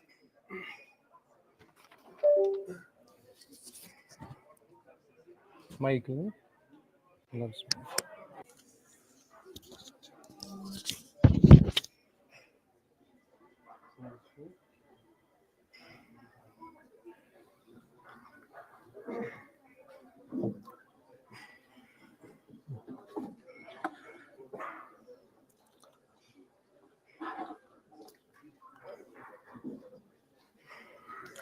Thank you for inviting me here to deliver lecture on World Water Day. Respected today's chief guest, Honorable Vice Chancellor Professor Shakil Ahmed Ramshu Saab, guest of honor Engineer Ejaz Saab, Head of the Department, Chairman of Indian Institute of Engineers India J&K chapter, other esteemed guests, students, and media fraternity, a very good afternoon to all of you. So, on World Water Day occasion, actually this day is being celebrated every year on 22nd March. So, the importance of celebrating this day underlies with to create awareness about sustainable management of water resources. Disconnected. Secondly, to create awareness about global water crisis in view of climate change. And lastly, to make sure the availability of water to all by 2030.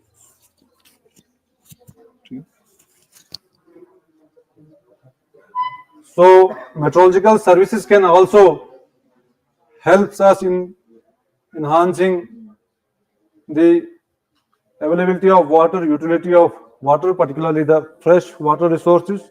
through providing of timely rainfall data to all the stakeholders, and then secondly, the timely forecast and early warning system for normal rainfall, heavy rainfall, floods, or in case of uh, dry period, particularly the drought or an extended spell of dry spells,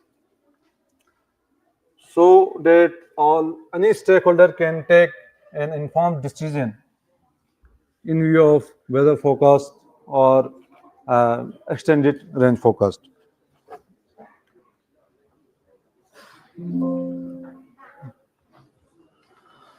So this is the network of automatic weather stations, automatic rain gauges, and ordinary rain gauges throughout India.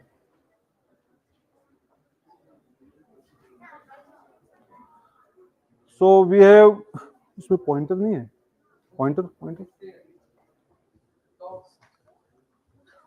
अच्छा एक top वाला. So we have a dense network of observatories throughout India, except the eastern parts of India, Connected. particularly the Ladakh region, and in some spots of northern Gujarat and southern Rajasthan.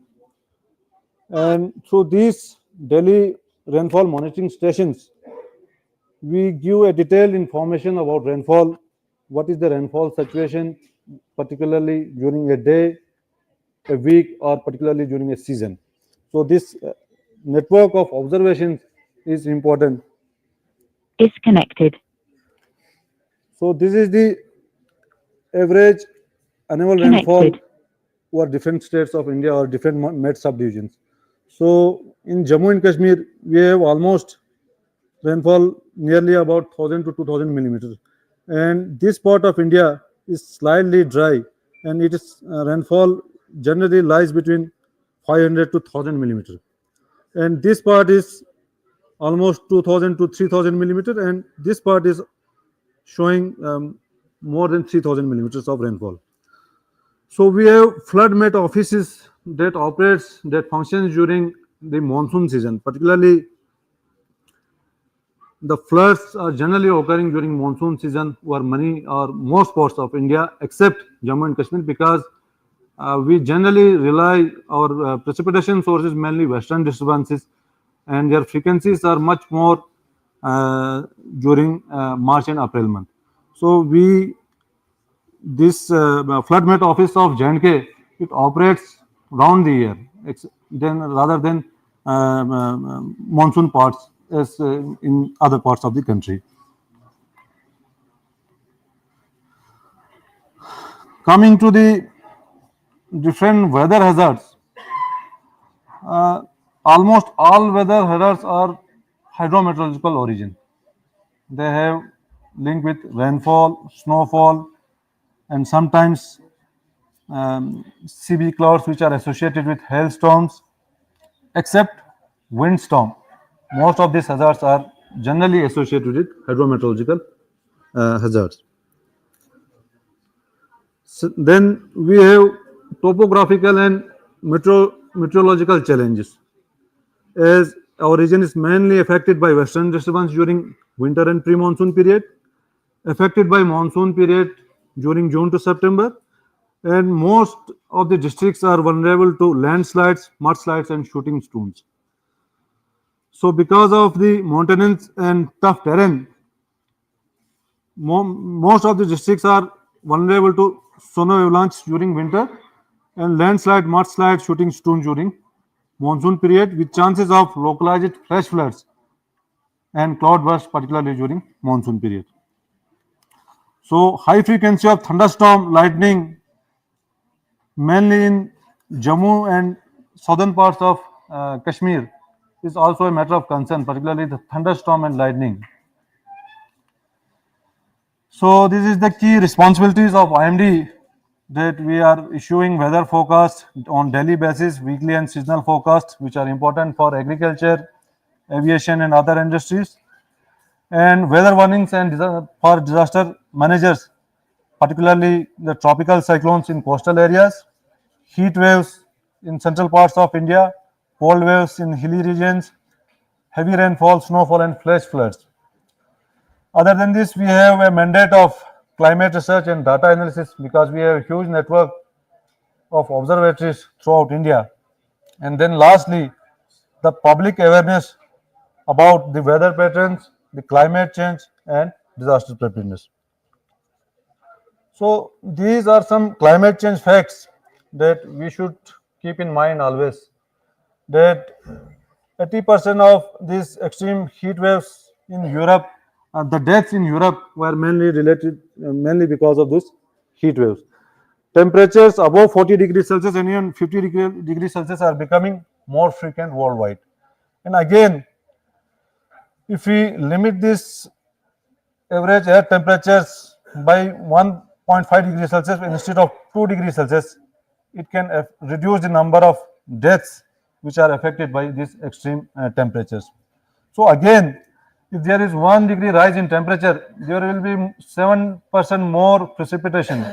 Means there will be short and heavy spells of rain, particularly if there is 1 degree Celsius rise in temperature. Then again, worldwide forest fires are also most common during recent years. So the extreme weather events which are interacting with vulnerable human and natural systems, it can lead to disasters, especially in absence of responsive social system. So timely preparation and reliable early warning can help us to reduce the impact of disasters and minimize these losses.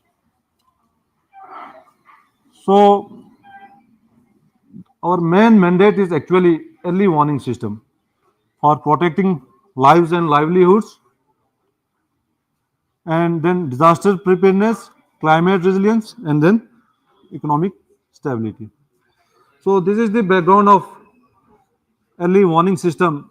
Actually, during the British era, number of super cyclones had hit parts of Calcutta, Orissa, and thousands and lakhs of people had been died. So at that time, Britishers have established India Meteorological Department with its headquarters at Calcutta during 1875. So in the recent IPCC reports and COP reports, extreme weather events have been increasing, especially after 1980s, and we have manifested in terms of Leh cloudburst, Uttarakhand flash floods, then we have Kashmir floods during 2014, and recent cyclones. Although the deaths have been minimized during the recent cyclones because of better forecast accuracy. So 90% of these disasters are of hydrometeorological origin. So we cannot, reason is being, it is anthropogenic activities, increase in anthropogenic activities and climate change. So we can't stop it, but we can minimize these losses through early warning system. So this is the definition of early warning system as per WMO, and this line is important. Over the decade of 1956 to 1965, 2.66 million people have been died because of this extreme weather events or hydrometeorological disasters, and it has been reduced to 0.1 million over the decade of 2010 to 2020 due to increasingly accurate early warnings. So this is the Ministry of Earth Science is the nodal ministry for early warning system in India. We have IMD, NCMRWF, INCOIS, National Institute of Ocean Technology, IITM. These are all sister agencies of MOES which are working for early warning system. So coming to the different weather systems affected by J&K, we have western disturbances particularly during October to May. Then we have monsoon-driven systems particularly during June to September. Then we have pre-monsoon activity particularly during March, April, May, mainly related to western disturbances. And again, post-monsoon season, we have some thunderstorm activity mainly due to localized effect or some feeble western disturbances. So the overall contribution of different weather systems over Kashmir division and Jammu division is totally different, because in Kashmir division, the annual precipitation is mainly contributed by western disturbances, where in Jammu region, especially the plains of Jammu, the precipitation is mainly contributed through southwest monsoon. Coming to the extreme weather events and mortalities.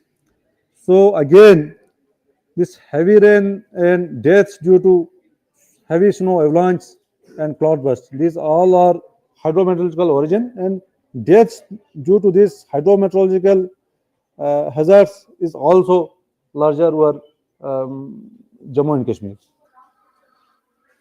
So the highest deaths were due to avalanche, heavy rainfall, and cloudburst. We have a minimal deaths due to cold wave and heat waves. Then again, coming to the monitoring part, we are issuing nowcast. Suppose from now to next during 3 hours, we are issuing nowcast to different stations throughout India, and in Jammu Kashmir also we are issuing nowcast using radar and satellite products.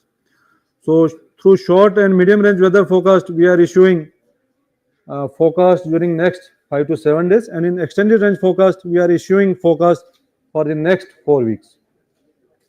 Based on this information, anyone can take an informed decision, a well-planned decision. So this is the heavy rainfall, cloudburst, and hail monitoring through Doppler weather radars.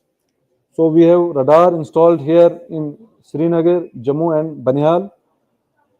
So the main features are radar reflectivity should be more than 40 dBz, rainfall intensity 50 mm per hour, and cloud top temperature, it should be minus 40 degrees Celsius.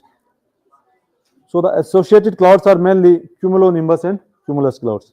It is as of date, it is the best technology to detect real-time hailstorm and high-intensity rains, and sometimes windstorms also. So disadvantage is we have very less lead time. We can't take any action, but we can eventually just can save our lives. So sometimes there is no echo from silent zone also. This is some demerits. So this is one such radar product where heavy rainfall is being going on in parts of Tangdar and parts of Kupwara, and heavy rainfall particularly in this part of Gulmarg and adjoining areas, and another spell particularly over parts of Shupian also. ये लगभग 100 kilometre तक cover करता है. ये जो valley है ये 100 kilometre का है नॉर्थ टू साउथ. तो ये जो रेनफॉल एक्टिविटी है ये देखो कैसे मूवमेंट कर रहा है. ये पूरा आप रियल टाइम मॉनिटर कर सकते हो थ्रू डॉपलर वेदर रडार. देखो ये सेल जो है ये शुपियन के ऊपर था, ये कैसे मूव हो रहा है towards eastward.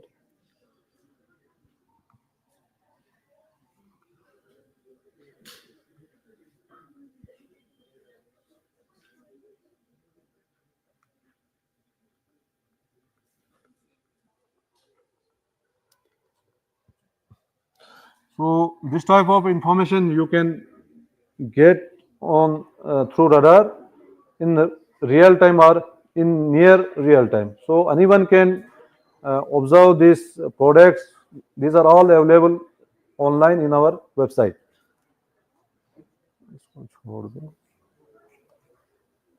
So again, through satellites also we can monitor these heavy rainfall events, particularly during monsoon, and one such slide has been created here. This is the landfall of cyclone actually in coastal parts of this Tamil Nadu. So through satellite also we can monitor these heavy rainfall events. Achha. So earlier I had shown one slide regarding flood met offices.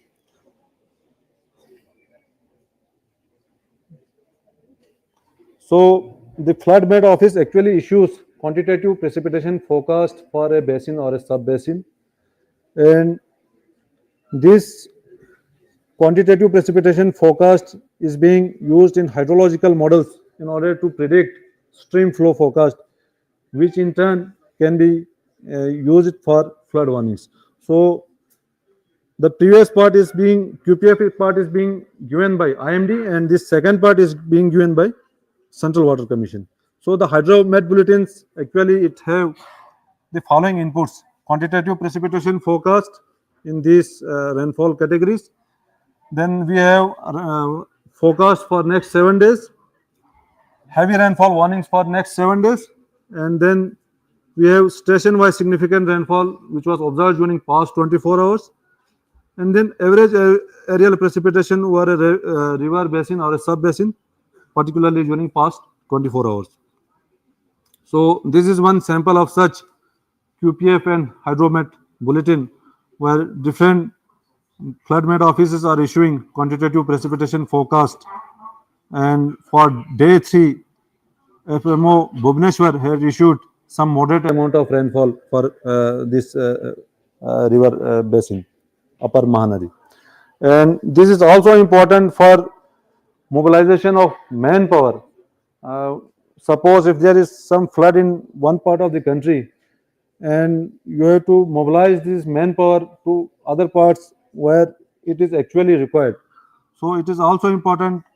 It gives the entire scenario of flood or flood-like situation over the entire country. So this part is being monitored by Ministry of Home Affairs. Recently, we have initiated flash flood guidance. Actually, it is based on anticipated rainfall may likely to occur during next 24 hours. So, based on that input, flash floods can occur over some parts of J&K and low-lying areas.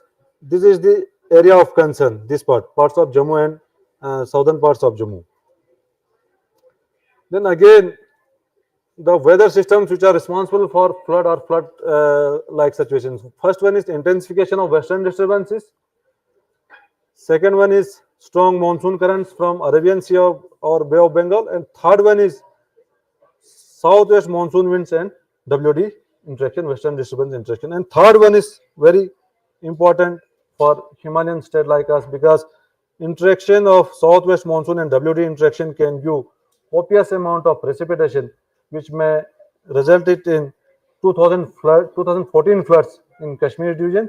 And again, during 2023, we have again interaction of WD and monsoon winds, particularly over Kathua and adjoining Himachal region, where we have seen a major devastation in Himachal Pradesh during 2023 monsoon.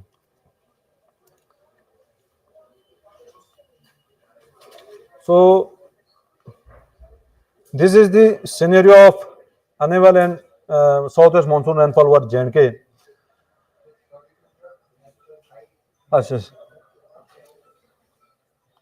So the July-August rainfall is declining. Trend is that July-August rainfall over J&K is declining. A slight or marginal increase of June and July rainfall. August, September is declining. June and July is slightly increasing. Overall, the annual precipitation is declining at a much alarming rate as compared to the southwest monsoon.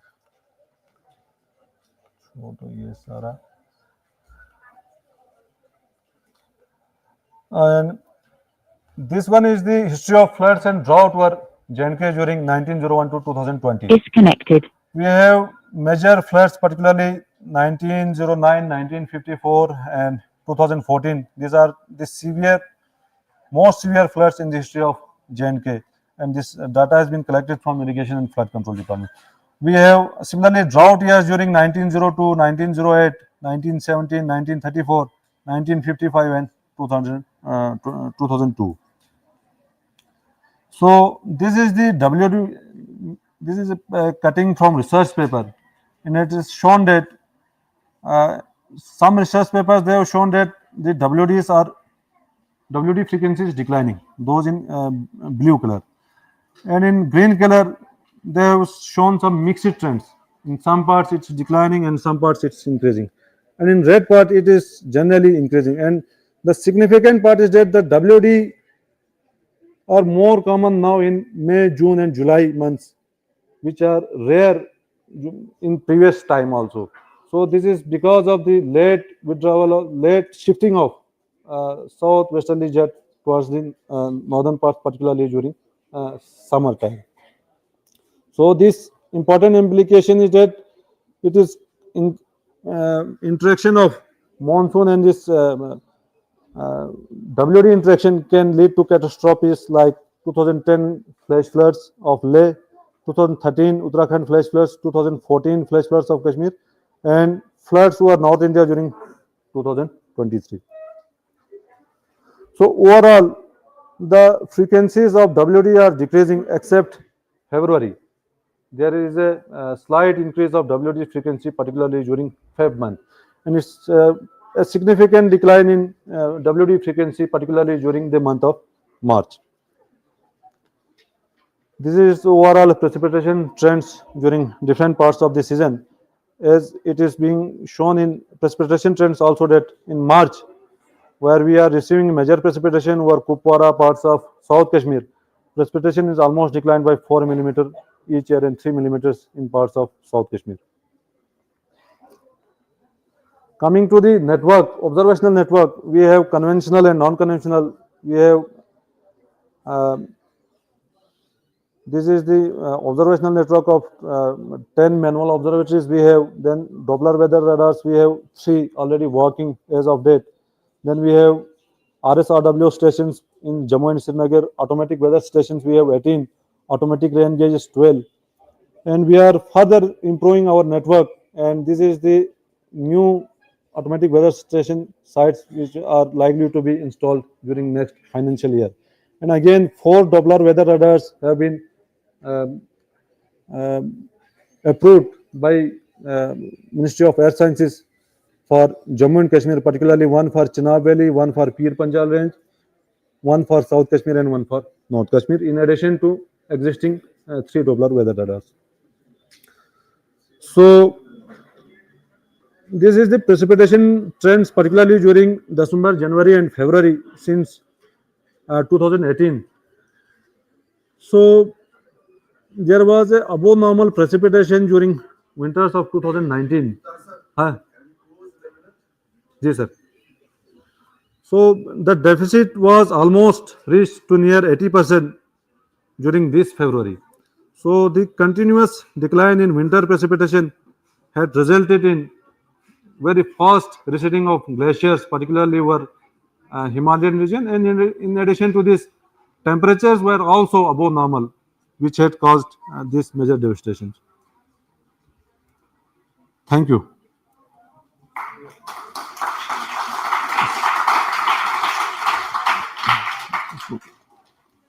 Thank you.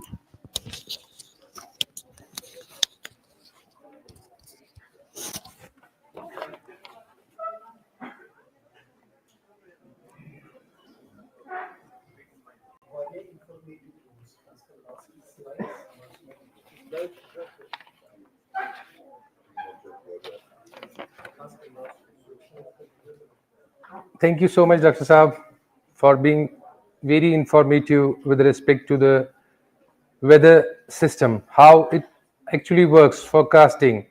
Now, it's because of the technology that they have incorporated in their existing system. With that, they are able to forecast with much more accuracy, and they will, inshallah, with future course of time, they will increase this efficiency.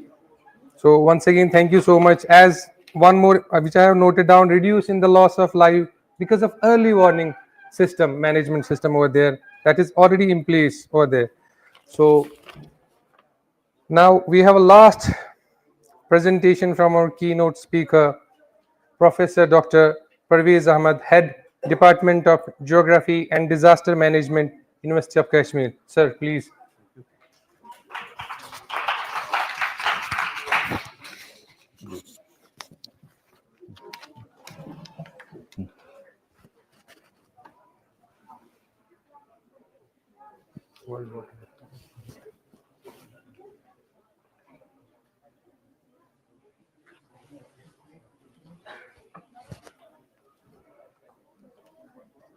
Okay, thank you.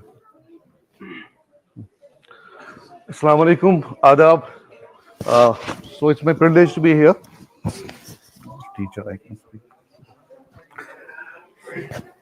Hello.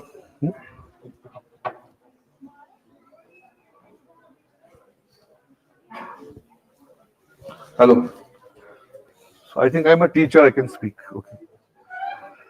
So it's my privilege to be here in front of Professor Shakil Ramshu sir, because at least we know that he is our mentor that way.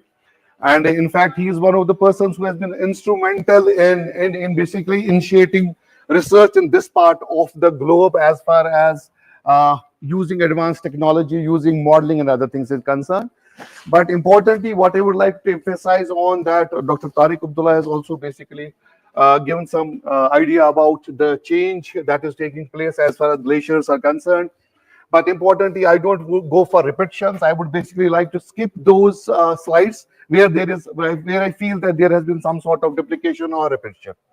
So this slide basically tells you about weather, climate variability, and climate change, because importantly, we need to basically differentiate between what is weather, what is climatic variability, and climate. We straight away go for whether any change in any weather conditions for a longer period of time, and we straight away go and call it as climate change. But importantly, we need to understand that there is something called as climatic variability, and we need to keep in mind that World Meteorological Organization basically says that anything where you have data for more than 35 years, say 4 decades, that only can be termed as a climate change. That's important, because I'm basically trying to address those small children also, because something they need to basically keep in mind. Fundamentals need to be clear about it. What's climate change? What's climatic variability? So we can say for 10 years, 20 years, any change that can be called climate variability, and then we can talk over a longer period of time and talk about climate change. So that's one part of it.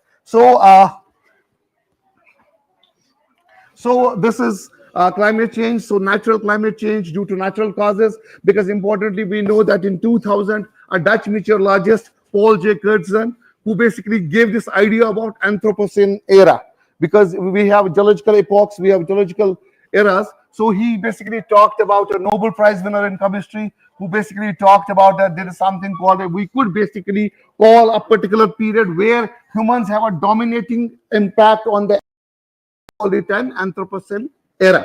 But there is a debate there was a debate on this under the aegis of United Nations Environmental Program, UNEP, and then it was basically decided that there was a debate, and in fact that whether this period could be called an Anthropocene era in the real sense or not, that is still being debated.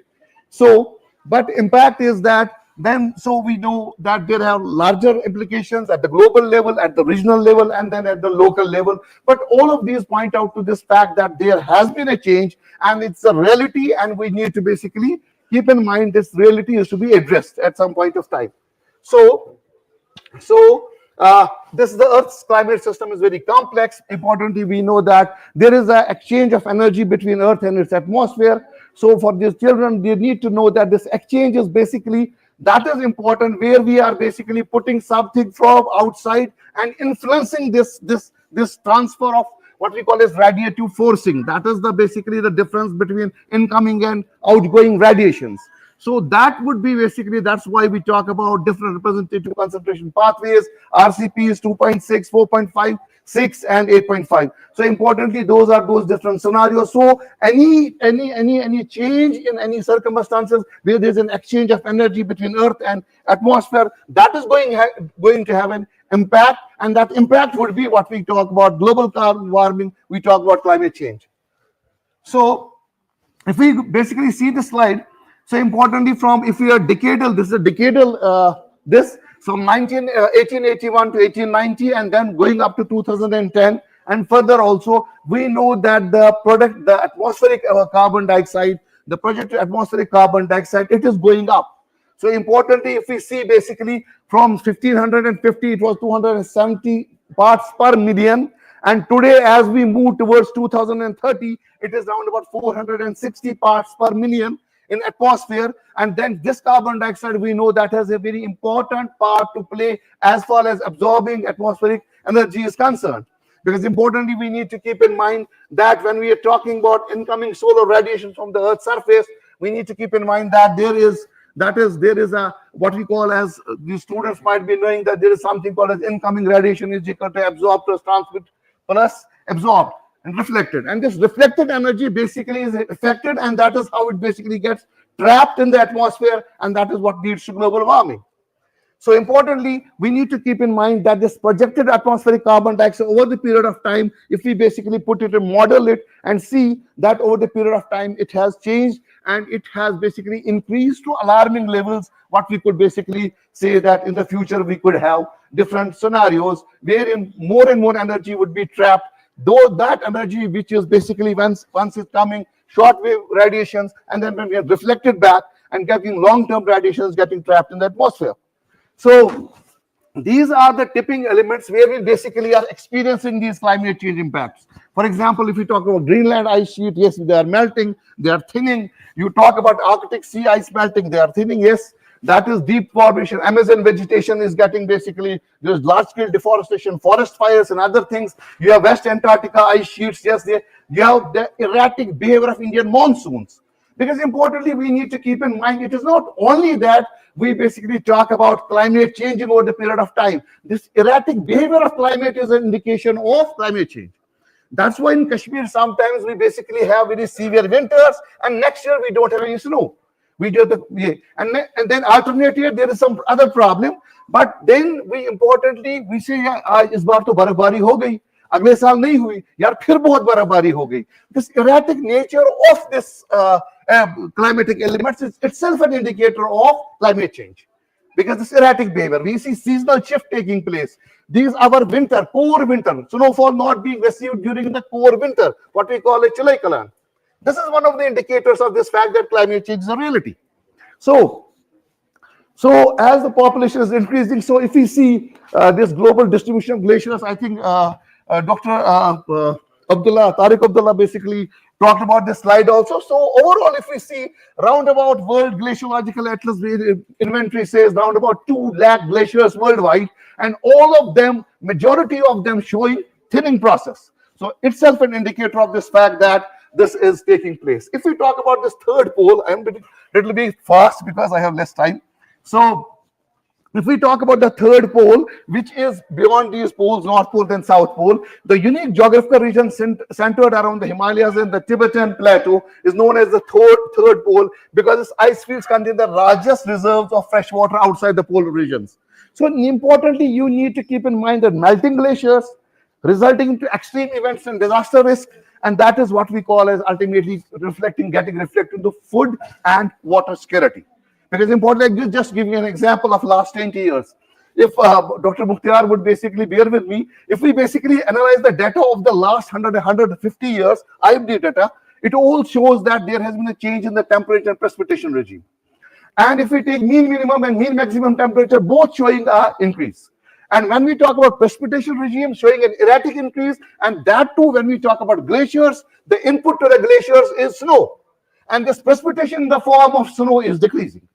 And all the indicators point out this fact, because these glaciers, they have two things. One, you need high altitude. Second, you need consistently low temperature.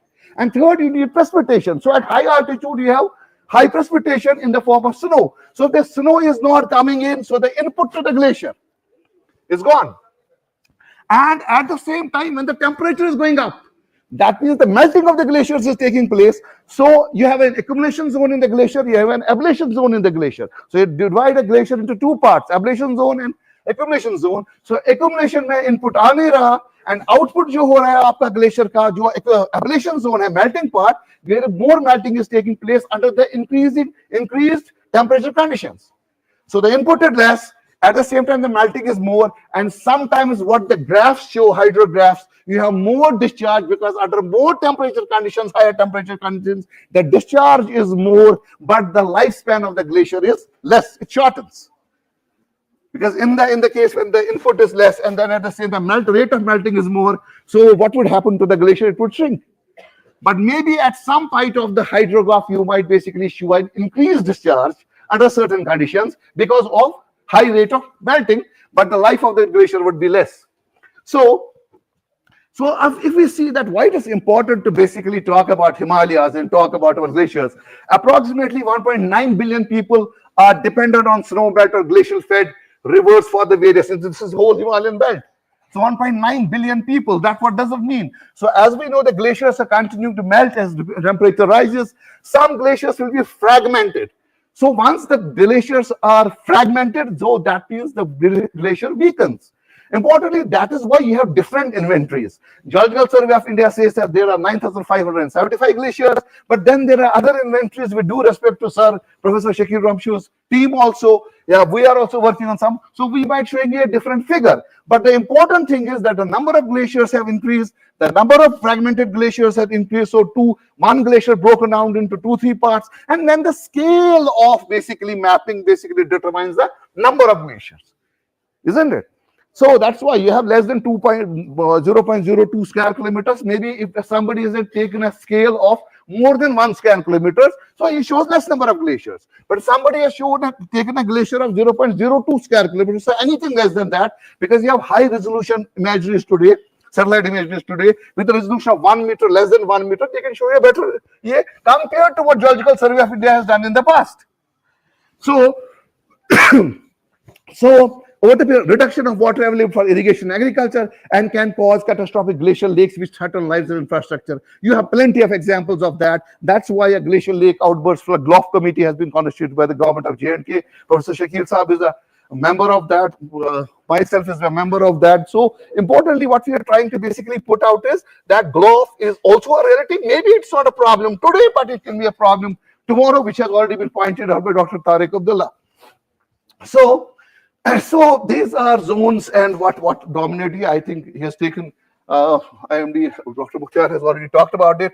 So important questions to answer is, what is the time scale of glacial response to warming of a climate system?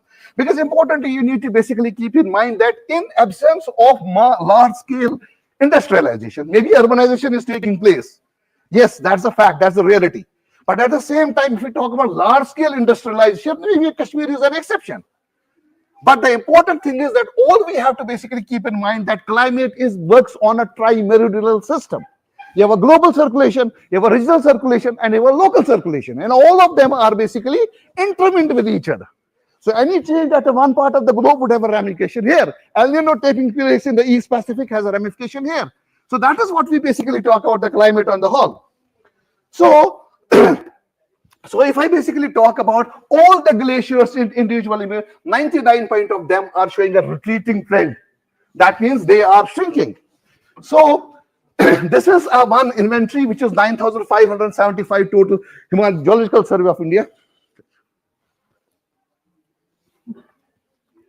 Thank you, dear.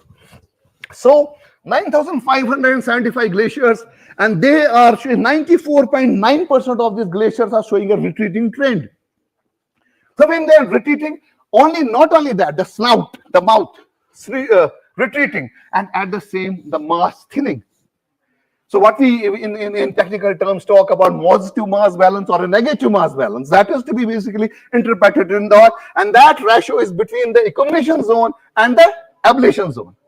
So only 5% are not retreating and 0.1% advancing. You can have some exceptional cases, and they could be in Ladakh Himalayas or in the Karakoram. Otherwise, in most of the cases, the glaciers are showing a retreating trend.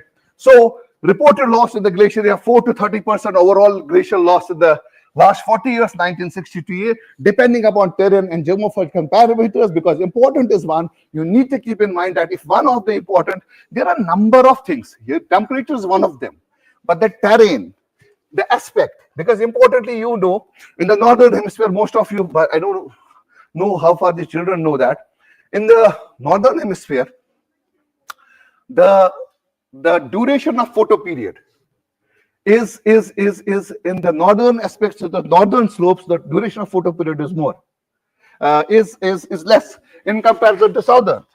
So what does that mean? So if the southern facing slopes by glacier jo hoga, wo photo period zyada hoga, to rate of retreating would be more in comparison to north.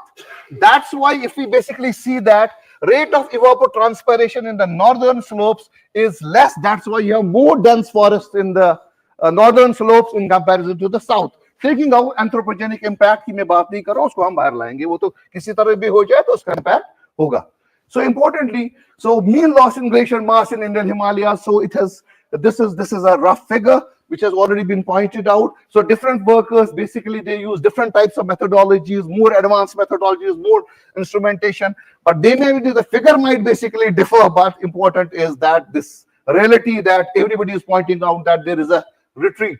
So the 1 point, so if I take 1.5 degrees centigrade global increase implies a warming of around 2.1 degrees centigrade for a glaciarized areas in higher mountains of Asia. So this is a projected warming. If it could be, I just want to basically skip it. So important is, if I just talk about my own place, Kashmir Himalayas. So importantly, what we basically know is that annual mean maximum temperature, which I talked about, that we took 6 data, all of them are IMD stations. And what we did is, we basically talked about that if the mean maximum temperature over the period of time shows an increase. And what this data basically shows that all of these are showing an increasing trend. Kufara, we had taken basically all the physiographic divisions, floodplains, Karevas, and the foothills and the mountains.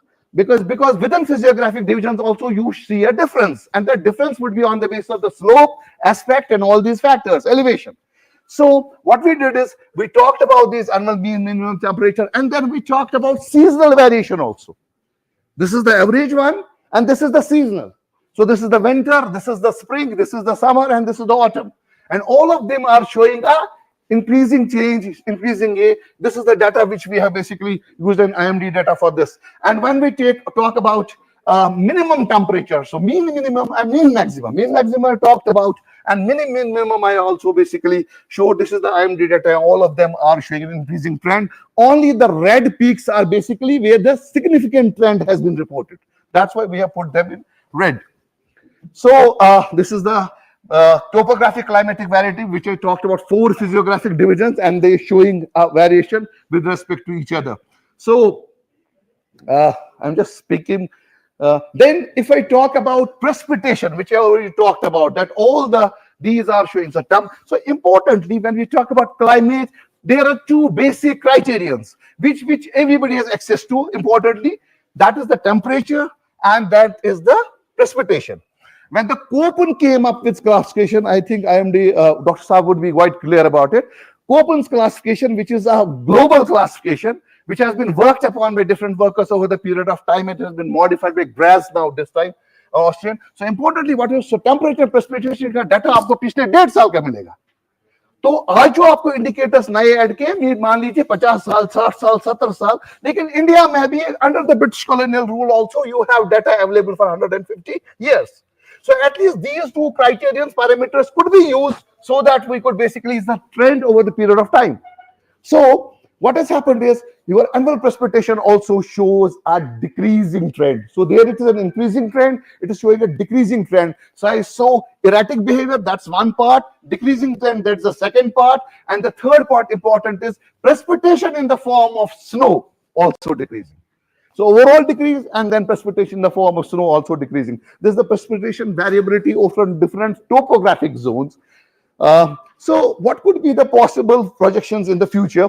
So if I take projected maximum minimum, so under different RCP conditions, I said representation concentration pathway RCP is the basically is the difference between the emission and outgoing and incoming and outgoing emissions in an Earth atmosphere system.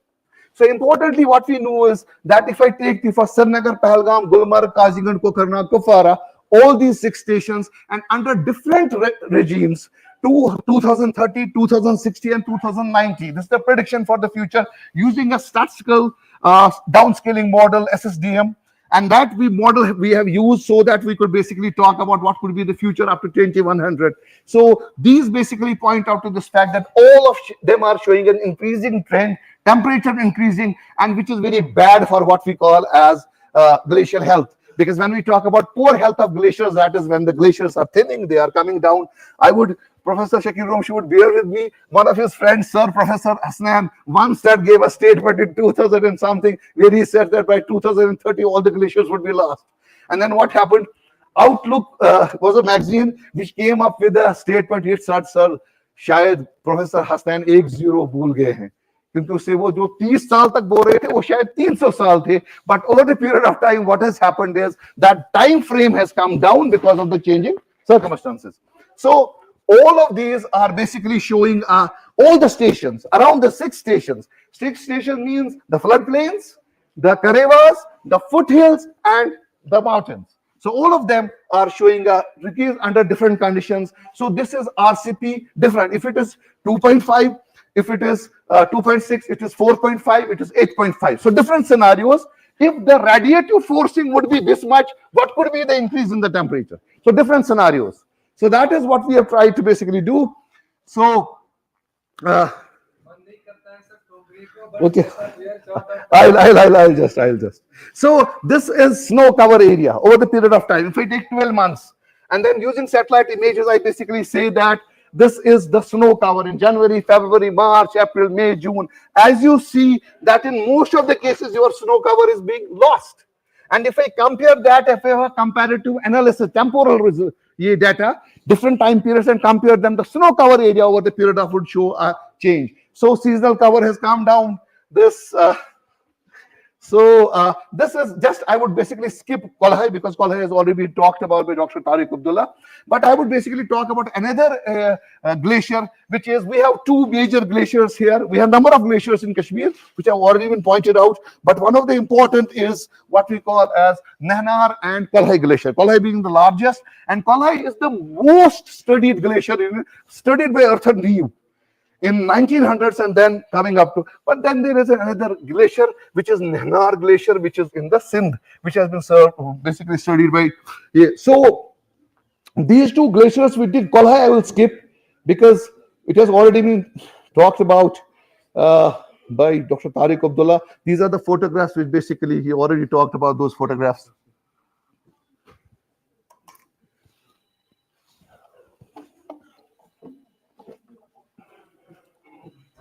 So glacier dynamics, I will skip that. Now I'll talk about Nahnar only. Kolhai I'll not talk. Now if I talk about Nahnar glacier, so 1962 to 2022, under all circumstances, the area has come down. This area has come down from 2.78 square kilometers to 1.39 square kilometers, which shows that there has been maybe the rate of change has been different from here, because importantly you have to keep 2 things into mind, that you need to talk in terms of, 1, the data which has been used, 2nd, the approach which has been adopted, and 3rd, the instrumentation which has been used to basically to estimate the year, because most of the case they are estimations.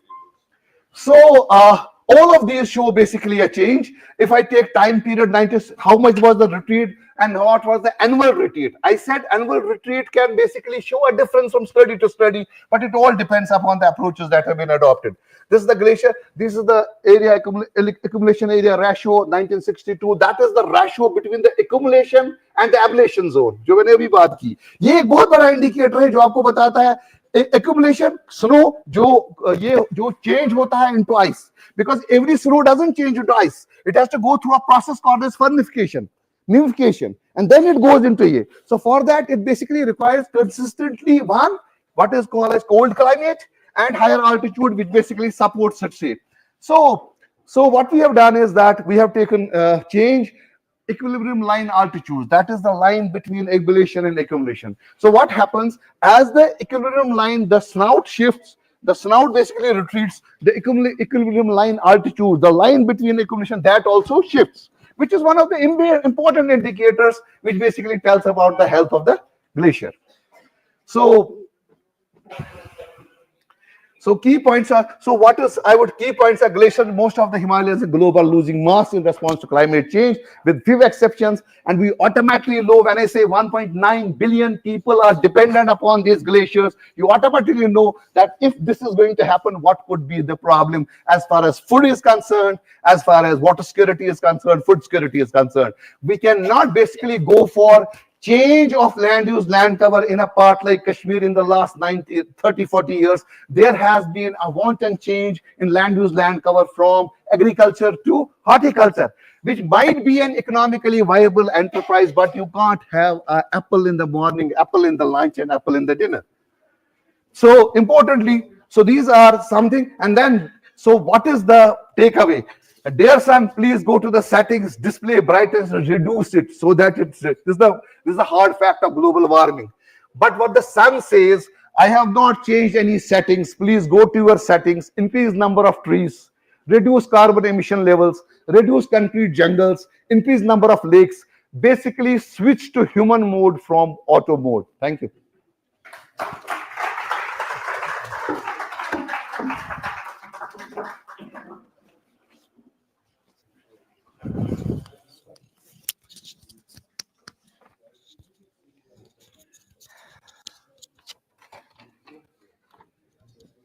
क्या बोलूं मैं, I am speechless. ये होता है एक जैसे एक professor का लेक्चर जब वो एक पर्टिकुलर स्पेसिफिक एरिया में डिलीवर करता है, तो this is just like this is how we go with this. So thank you so much sir. So I can just say so at least he has been in time because we have already can I say this, that this is just a tailor, because we can say the picture is still yet to come. He is a master in this particular domain. So once again, now I think this was our last technical talk with respect to today's seminar, World Water Day. Now I will request my colleagues over here, they will just make this stage so that we can request our respectable guests on the dais.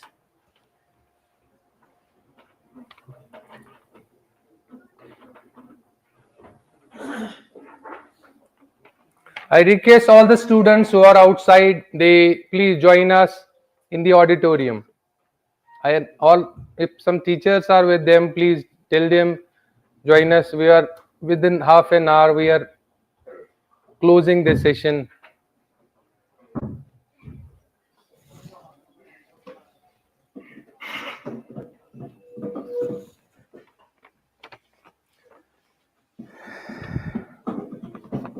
Now, once again, I request, a humble request. We have just a question answer session. If there are some questions, first from the students, please feel free to ask the question with respect to the today's seminar topic, what you have learned, or still you want some further career guidance with all those esteemed speakers who are still with us, so that we can request them for your future progression with them, so that you can work in the different domains if you are interested in that. So if you have any questions specific to our theme, please, so that same question can be a single question from in each participant that can be posed to that particular expert, so that he can, so in the meantime, if you have questions, you just take that question in your mind so that we can answer. We will try our best to answer those questions. Once again, humbly I request our chief guest of the day, sir, Professor Shakil Ramsu, sir, please come on the stage. And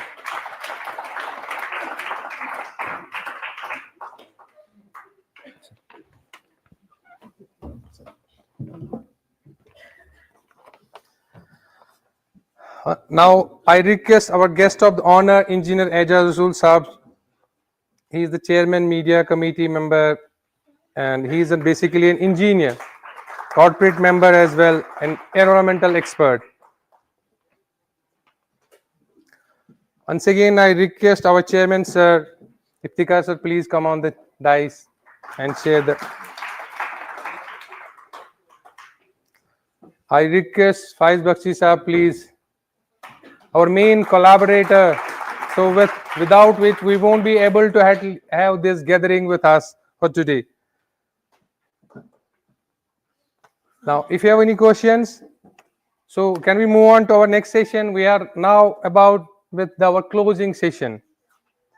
Now, I will request our guest of the honor, Engineer Ejaz Rasool, to come on the dais.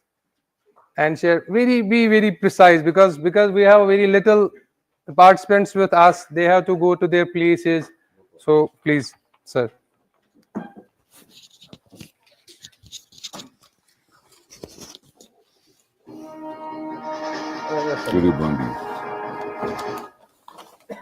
Sit tight. Yeah, No, I don't need. that's it.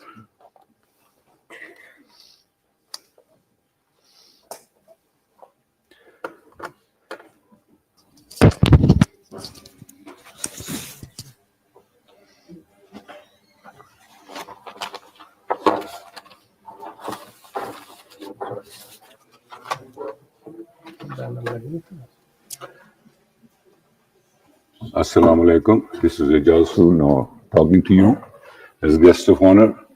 I address this to our guest of our chief guest, Professor Dr. Shakil Ramshu, a great expert who's done a lot of work on the glaciers. And then I have the chairman of the Institution of Engineers, Mr. Iftikhar, Hakim Iftikhar here with us. And then we have the convener of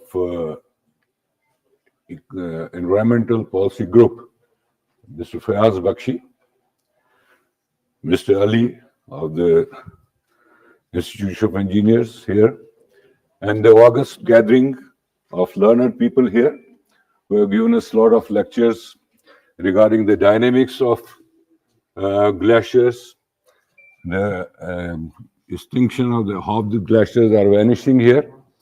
And it was a very great technical session in which we have been apprised of all the facets from climate change, as has been given. And if you see these glaciers, the basic thing that is affecting them is the climatic change of which we are talking right now. Is the key word of the day, the climatic change, which is affecting these glaciers. But all is not that bad, as has been given to us by the probability analysis. We have seen there have been, in the history of glaciers, you see, there have been times when the snow was more than the melt. The evolution was less, and we had the glaciers being formed, as was seen in some slides also by one of our participants here. And climate change has been, is something which is continuing for years and years and thousands of years. So whatever research and data that we collect for a particular time, maybe a time frame of 30 years or 20 years, that has to be linked up with the 1,000 years data that has already been registered and linked, and see how this specifically is going to alter our glaciers in Kashmir. Now, most of the papers that I heard today, the presentations, they were entirely covering the globe, or at most the Karakoram and the Hindu Kush Himalayas. We have glaciers like Kolhai and Thajivas and many other around our Kashmir Valley, which are more important to us, and those have to be studied in much detail, and their data has to be collected. In fact, climate change has to be linked up with our Kashmir glaciers. How can we preserve our glaciers in Kashmir? That is the key word. Now, I'll tell you a very simple example. I was in Sonmarg posted during my government service, and I worked with the HAWS, High Altitude Warfare School, who were training the avalanches there. Now, in avalanches also, you have a lot of snowfall, which falls into the valleys, whether they are deep gorges or they are flatter terrains. And when the mass of this snow goes too high, and the potential energy is much high, then it has to slide down. And that is how this avalanche takes place. Exactly in the same manner, not so quickly, but exactly in the same manner, if you see the glaciers, basically they are also deposits of snow, and then that snow turned into ice, and then that ice subsequently, year after year, forming into compacted layers of ice. Now, if you see, this ice is so, I have seen there was a study once conducted where the entrapped air of the glacier was taken, and just to see how much the air pollution has taken place as compared to the air of present times. So these are, glaciers are something which is carved. These are the architects of our whole world. Even I think Kashmir Valley must have been carved once upon a time by these glaciers only. So we must be specifically studying our glaciers, and for that, I think I'll request Professor Romshuk, there should be a separate group in the Kashmir University or in the IUST, and also with our Institute of Engineers here, which should have students.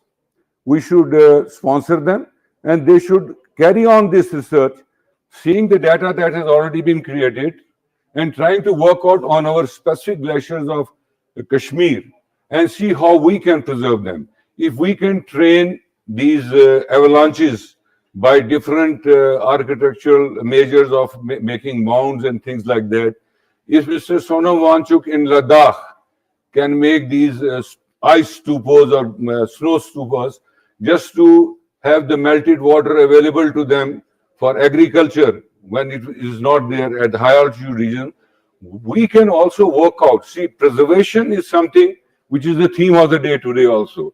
So we must work towards the preservation of these glaciers. We have enough of data. We saw a lot of data generated by all these our distinguished speakers here. Scientific data is there. Everything is there. We know how these glaciers are formed. We know how they are receding. We have seen that not all are receding. Some are there in the Quakaram ranges which still are there and they are balanced. So let's try to balance our glaciers here in Valley. So if we work towards that and have a dedicated team of that, and then we have a data bank in which we collect all these data. You see, basically what happens is academics is one thing, field activity is another thing. There has to be a correlation between the two. The data of the two has to mitigate, they have to assemble, and there should be a data bank that should be available to each and every researcher, whoever wants to take up this for his thesis. And it should not be only for thesis. This dedicated team should give some more time. You see, if the new batch comes, they should carry on the work which has been done by the previous. Then only we'll be able to have a long-term data and then find out the ways how we can preserve over these things. This has been a very useful seminar, and I think more of such seminars will come in future also. And we look forward, though we had a similar seminar a few months back also, and we dwelled in deep upon the policies. Now, what is more important is if we want to have these climate changes to be controlled in Kashmir, we know that the United Nations had done a research where wetlands and aquatic ecology has to be conserved and preserved. And we have lots of wetlands here. We have our system, our lakes and everything. For that, we must have a water policy. And this should be one recommendation that should go from this desk, sir, that water policy, water management policy for the Kashmir region or even for Jammu should be there. And some work has already been done by IPTISA of Spain, who have been doing the flood recovery project, phase 2, phase 1 for Tavi and Jhelum. Now, they have given a report 2 years back to the state government, but that report has yet not been finalized. That report, once that report comes, we'll be able to then work out on a state level policy for our water conservation and management. With these words, I thank you all for being here and thank you for listening to me. Thank you.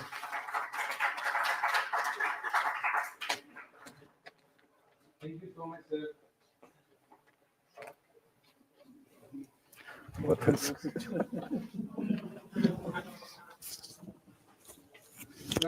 will definitely have such type of clear, take those recommendations for further into action. And one more important thing which I want to overhear you just talk about water management policy. We are lucky enough that we have our executive member Iftikhar Gugru Saab is the chairman of J&K Water State Water Authority of Jammu and Kashmir. So hopefully we will put on this your recommendation in detail with Iftikhar sir. So thank you so much for sharing your valuable thoughts. Now I request our chairman sir, IEI J&K State Engineer Iftikhar sir, sir please. Already covered and an important aspect of this seminar here, because we have to link our problem with glacial melting, because our main theme is glacial preservation. So we have locally has actually explained what are the main factors in our valley or in our state that are responsible for glacial melting in our vicinity. So if actually the main problem is responsible for melting of glacier. Can we control it? We have a plan. Talib has told that we had an action plan in 2007 on the bridge. So what has been implemented out of that, and what we have achieved out of that? Nobody knows it, because we are not empowered to enforce any suggestion or any recommendation by the. I agree with you. There has been a lack of Engineer Mahbub sir, can we do it a little later? Mahbub sir, we'll do it a little later. So, respected chief guest on the occasion of the World Water Day, Dr. Shakil, Professor Dr. Shakil Ramshu, Vice Chancellor, Islamic University for Science and Technology, our guest of honor, Engineer Ajaz Zafrul Sahab, our co-organizer and collaborator, Mr.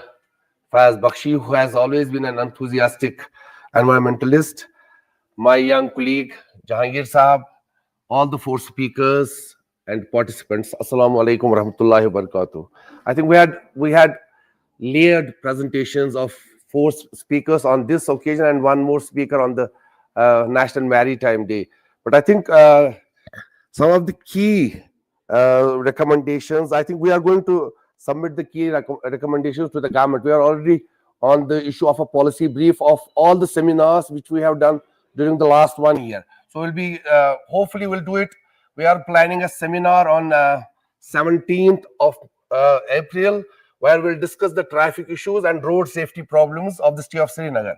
So we'll be submitting on that day. Hopefully we are expecting Honorable Chief Minister to be present here. So we'll be submitting the policy brief, which will give all the recommendations on different issues to the Honorable CM and to the government of J&K. So one of the key concerns is the food security, which was raised by Mr. Arjuman Hussain Talib, that we have 90% deficit of food security. Is that right? So this is going to be a key concern. And the climate change, the melting of glaciers is actually going to aggravate the problem of the food security. So we'll have to focus on the policies which will actually sort of think about or sort of give us direction. How can we have better food security for the future?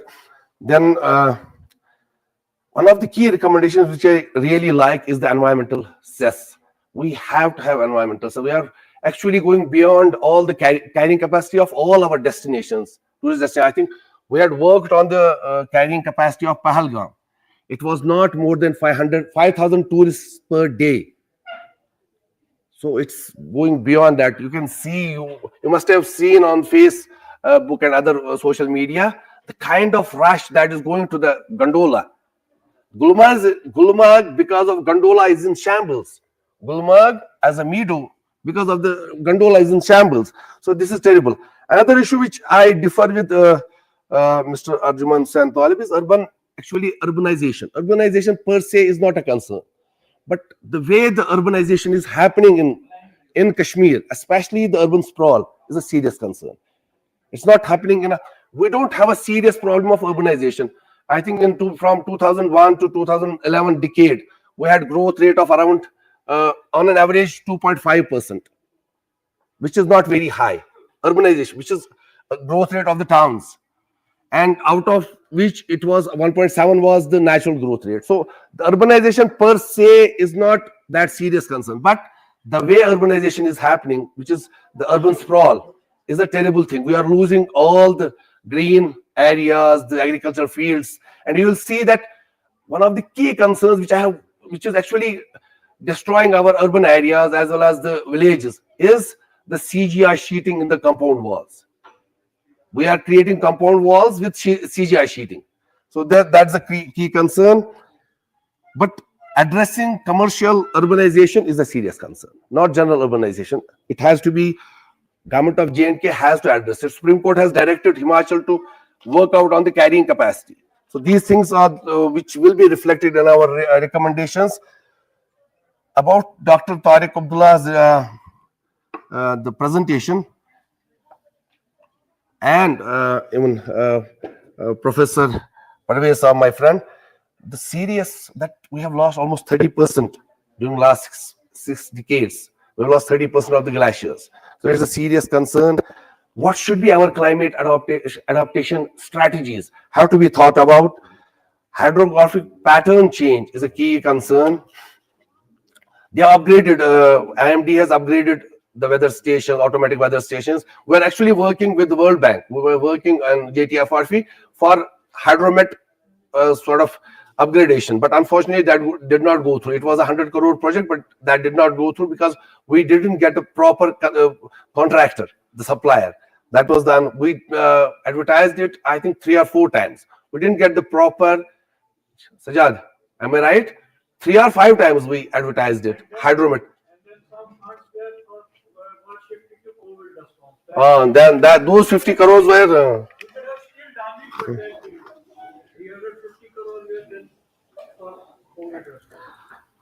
serious concerns were raised by Dr.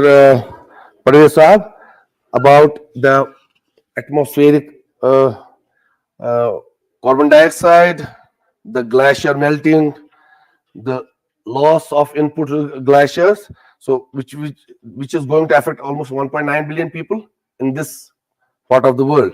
So, but the key concerns which Dr. Parvez also explained, the climate change and glacier melting concerns are not local. They are both. They are national. They are international. They are regional. They are also local.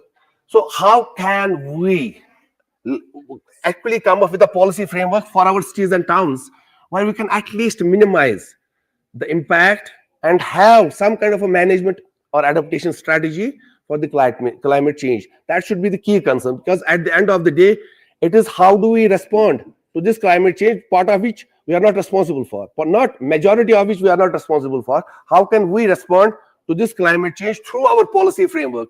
I'll give an example. In 2010, we framed a policy for parking policy for Srinagar Municipal Corporation, where we had actually envisaged that the public transport for the CBD, Central Business District, should be made free to counter the congestion. This is the policy which we framed in 2010, and we proposed that we should create parking lots on the edge of the CBD and have heavy parking charges for this within the CBD. So, but unfortunately, not even an iota of that parking policy was implemented. And Melbourne is giving the public transport free, and many other cities are giving public transport free in the CBDs, in these cities. So I think with that, I express my gratitude to all of you for being present here and giving us a lot of information and a lot of knowledge on all these on glaciers. Thank you very much.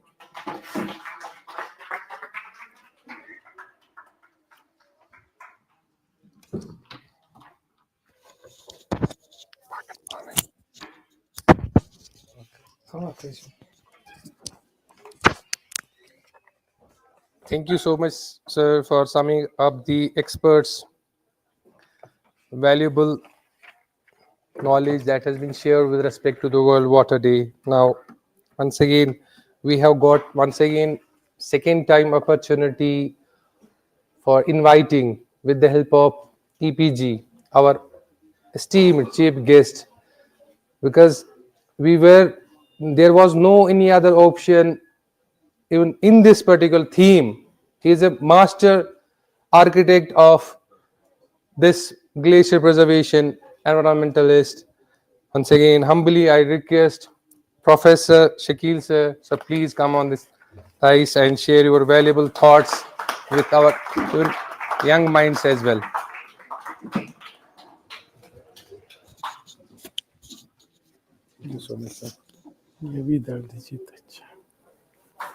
Thank you.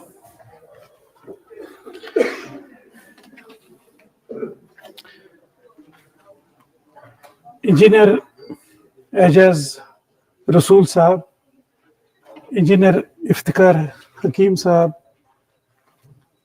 Faiz Bakshi Saab, Engineer Jahangir, हमारे Institution of Engineers के members, distinguished speakers जो panelists पहले थे, members of the civil society, our young and bright students from different schools, colleges. Assalamu alaikum to all of you. And at the very outset, I congratulate the Institution of Engineers for having organized this second seminar. We had before the Ramadan, we had a seminar, and now we have after the Ramadan. So that was also very important. Many of the things that we discussed today, they were repeated there because the theme was climate change. And today the theme is water and glaciers. So I really congratulate them, from the core of my heart, because these are very important issues. As Arjun Hussain Talib Saab said, that there are certain issues which confront the global humanity community. Climate change, environmental degradation, population growth. I think these are our disaster management. If you see, globally there was a survey done by the United Nations. What are the major threats to the humanity? Climate change was listed as number 1 and disasters as number 2, then environmental degradation number 3. And if we look in Jammu and Kashmir, we say that, we are paradise on earth. But if we look at the recent history, South Saal ki bhi aap dekhenge, and then look at those photographs and all that, we will really, some of us will disagree that are we still the paradise on earth? So a lot of things have happened, but still, as Engineer Ajaz said, we still are well off. The situation is not very gloomy as we will, project it. But before I proceed, I have a lot of sympathy with those children outside. I think they are schools. I have all the sympathy with them. The bombardment that was made, targeted at them, the terminology. I'm lucky that I'm in a non-technical session. So I can understand how boring it must have been to them, to these children. I just saw it. Some of them are primary school students.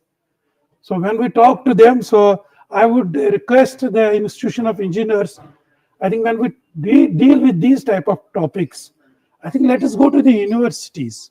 I think these type of seminars, you can have certain seminars on issues of societal importance. Here also, as you said, you are going to have a seminar on traffic or some other issues. But when it comes to talking this, I think the audience will be the university students.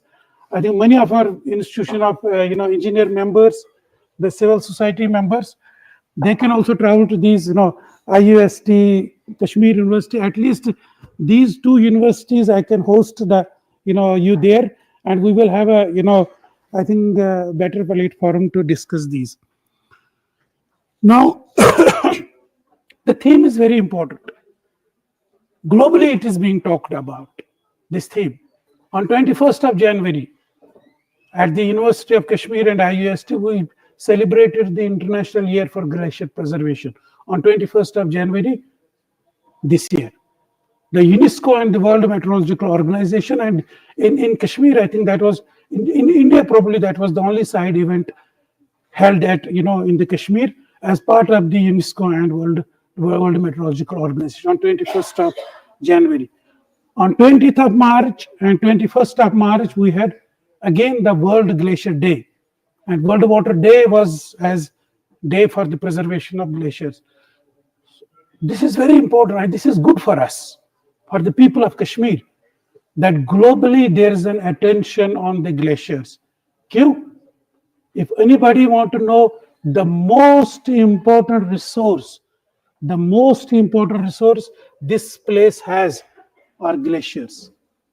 We have 20,000 glaciers in Jammu, Kashmir and Ladakh. As people refer, we are living on the water tower of Asia. We have the highest per capita water availability. We should not have water scarcity, and we will not have water scarcity till 2060, at least as per the projections. But some of the people who live in the same system, the Indus system, Jhelum, Chenab, Indus, the downstream part of it, they are having, water is rational. Karachi mein 2 baar hi hafte mein aapko pani milega. They are also part of our system.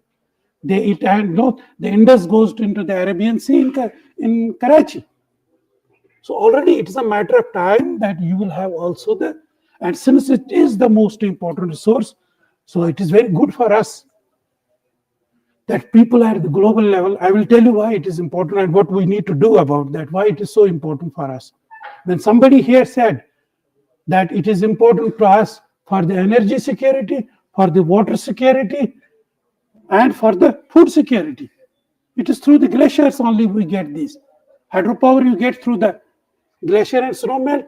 The water that you use for irrigation comes only from the glacier and snow melt. In Kashmir, the water you are seeing, if it is from the Kashmir, 65% of it comes from snow and glaciers. If you happen to live in Jammu, 55% of the water that you use to drink, bathe, irrigate comes from the snow and glaciers, cryosphere. And if you happen to live in Ladakh, 75% of the water that you use comes from. So it is very important.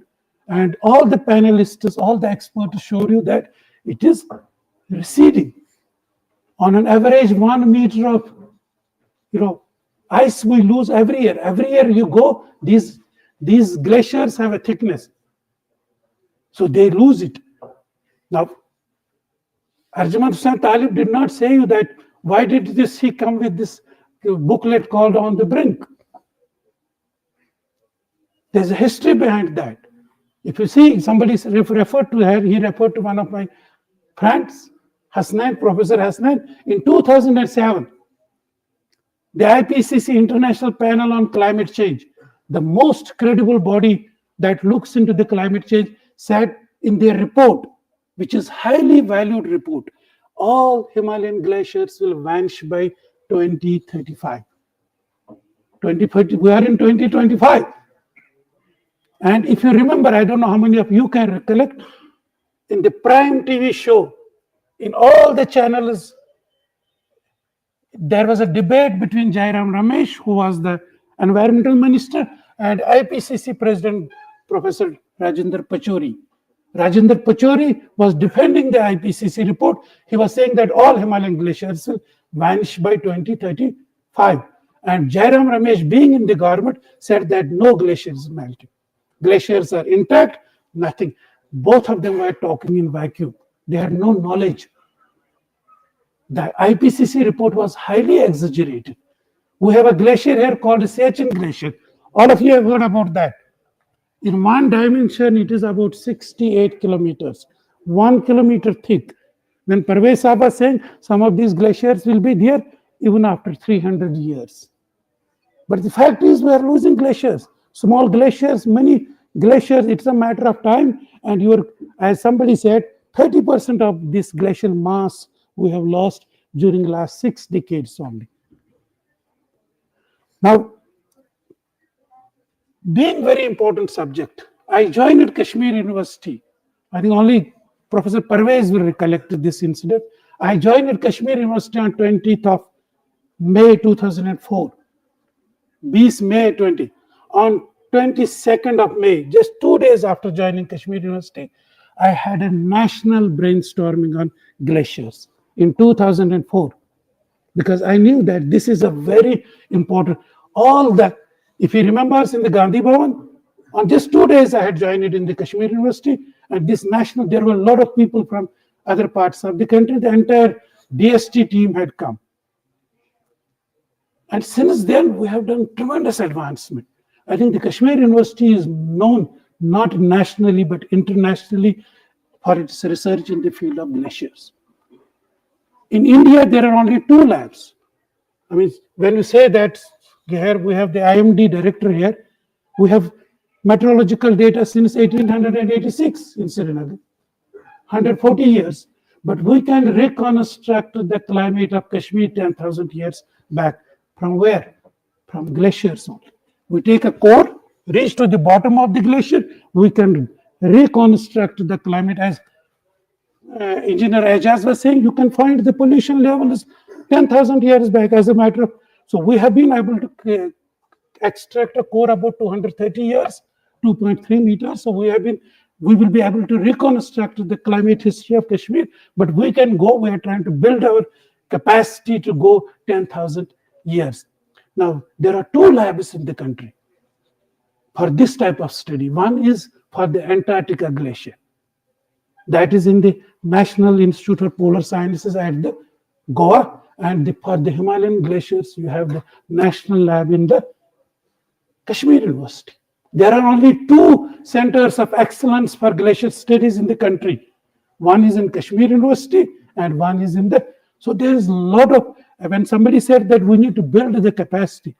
So at the Center for Excellence for glacier studies in Himalayas, we have 26 researchers working on that. I work in the,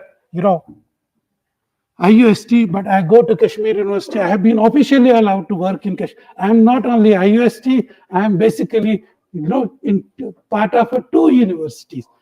My chancellor has allowed me to continue to work in these 2 labs. So we have 26 postgraduates, postdoctoral fellows, doctoral fellows doing PhD and cutting edge research on these. Similarly, if now I tell you, you have heard that there are so many glaciers. Unfortunately, this IPCC report, somebody said, Professor Hasnan was a glaciologist from JNU. He made a, non-serious comment to, journalists. I'm also scared of journalists talking science to journalists. Sometimes there is a, miscommunication. So they don't understand. So he also, but it came, the IPCC picked it up. And so you have, somebody told you that there are, 55,000 glaciers in the Indian Himalayas. Can anybody guess how many of them are used for detailed field investigations? Can somebody guess 55,000 glaciers in the Indian Himalayas, and how many of them are studied? 15 of them, 15. And Kashmir University studies half of those glaciers. So that is the level of, I'm very happy that I think every institute now, Kashmir University to tha hi, IUST mein bhi glaciers log study kar rahe, Jammu mein bhi kar rahe. There is almost every institute now that studies the glaciers. So it is very important for us. So I think, some of the other issues I just wanted to talk about, very common issues. Status of glaciers tha aapne, dekha hi, unfortunately, अगर आप recent देखेंगे trend, ये जो long term trend आपने देखी, जो मैं कह रहा हूं कि 21 मीटर ग्लेशियर जो है वो shrink हो रहा है. We lose 1 meter thickness every year we go. किसी ने कहा 35 मीटर भी हम या 30 meters या कोई कहता है 25 meters. It's a long term trend. The कोल्हाई का आपने डेटा देखा 155 years average. But what is happening today? That is a worrisome. एक बैम्बो स्टेक आपने देखी जब तारिक अब्दुल्ला दिखा रहा था, that is almost 2 lengths of a human, height. In the ablation area, बहुत बार यहाँ ablation कहा गया, accumulation area. ये क्या होता है ablation? ग्लेशियर के 2 हिस्से होते हैं. जो नीचे वाला हिस्सा होता है जहां बहुत ज्यादा मेल्टिंग होती है, क्योंकि टेम्परेचर हाई है और ग्लेशियर को जीरो से टेम्परेचर बढ़ गए तो इट स्टार्ट्स मेल्टिंग, तो उसको हम एबलेशन कहते हैं, melting is the English word melting area. और दूसरा तो एक्यूमुलेशन। आप अगस्त में भी ग्लेशियर पर जाएंगे तो वहां स्नो मिलेगा आपको। I have many times been on a glacier कि there is a snowfall in the July अगस्त में भी आपको स्नोफॉल मिलेगी वहां, that is called accumulation area. ये जो एवरेज हम कहते हैं कि 1 मीटर लॉस हो रहा है, ये सारा एक्यूमुलेशन और मेल्टिंग और एक्यूमुलेशन को जब हम एवरेज करते लेकिन एब्लेशन पर आपने देखा 2-2, 2.5 मीटर ग्लेशियर लॉस हो रहा है। और ग्लेशियर की एक और खासियत होती है, ये मूव होता है, ये ऐसे होता है, इट मूव्स डाउन, क्योंकि यहां अगर 3 मीटर भी ये घट गया तो एक 3 मीटर या 2 मीटर पीछे से आएगी because of the influence of gravity. But अगर आप पिछले 6-7 साल का डेटा देखेंगे, honestly the melting has almost increased more than 50%। Average की मैं बात कर रहा हूं। उसका डेटा आपने देखा, मुख्तार साहब ने भी दिखाया, आप देख लीजिए, क्योंकि आज आप देख लीजिए, आपने जनवरी में देखा, unfortunately this year January was warmer, much warmer, 5-6 degree than the long term average. When I say long term average, I'm talking about 1886 से जो एवरेज है हमारा। लेकिन जो फेब है, फेब तो पिछले 7 साल से मैं देख रहा हूं कि 10 और 15 डिग्री भी ज्यादा होता है एवरेज। आप कुपवारा देख लीजिए, आप भद्रवा देख लीजिए, Feb is almost 15-16 degree higher than the long term average. 15-16 degree up, it is not a small. Do you know how much we have warmed in 100 years last? Can you imagine? Less than 1, globally less than 1 degree. Less than 1 degree. Kashmir very sensitive, Himalayas very sensitive. हमारी जो warming है 100 साल की, वो 1.3 degree है। और आप यहाँ देख रहे हैं इतनी मेल्टिंग हो रही है। This has played havoc with the melting of the glaciers. Now, God forbid, if it continues, इसका एक और असर है। आप अगर human memories are very short, but अगर आप देखें South Asia में the heat waves start in March and April for the last 3-4 years. That also play impact on this. So impact तो हर चीज पर इसका है। विंटर टूरिज्म, हमने 2014 में एक पेपर लिखा कि ये सस्टेनेबल नहीं होगा आपका विंटर टूरिज्म जो आप गुलमर्ग में कह रहे। 2014 में, last year snowless winter in the, you had to cancel all the games, all winter tourism.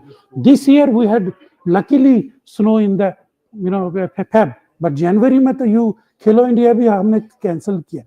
So not only that, tourism लगता है ये इसको ग्लेशियर्स के साथ क्या है, इसको क्लाइमेट चेंज के साथ, वाटर वो तो बिल्कुल डिपेंडेंट सेक्टर्स है, वो तो there is a direct on that.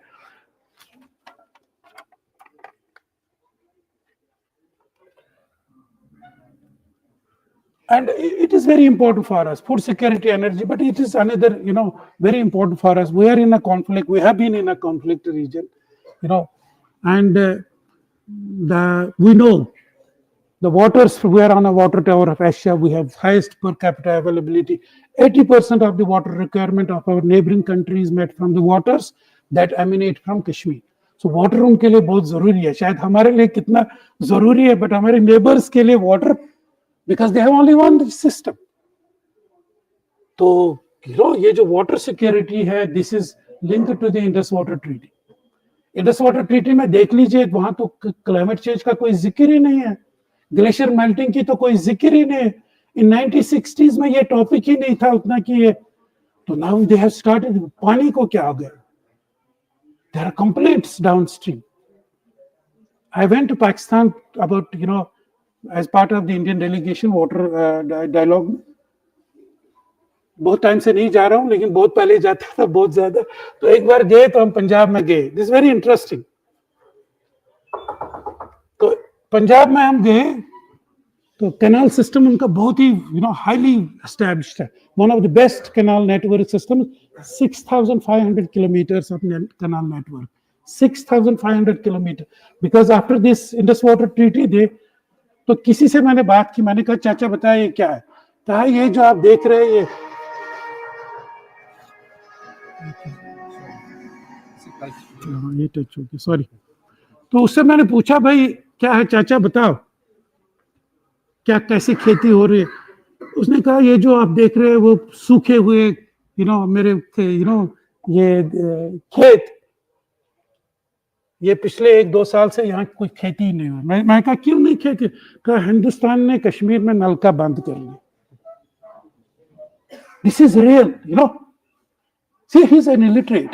He doesn't know the climate change. He doesn't know the impacts of the climate change on glaciers and on the waters.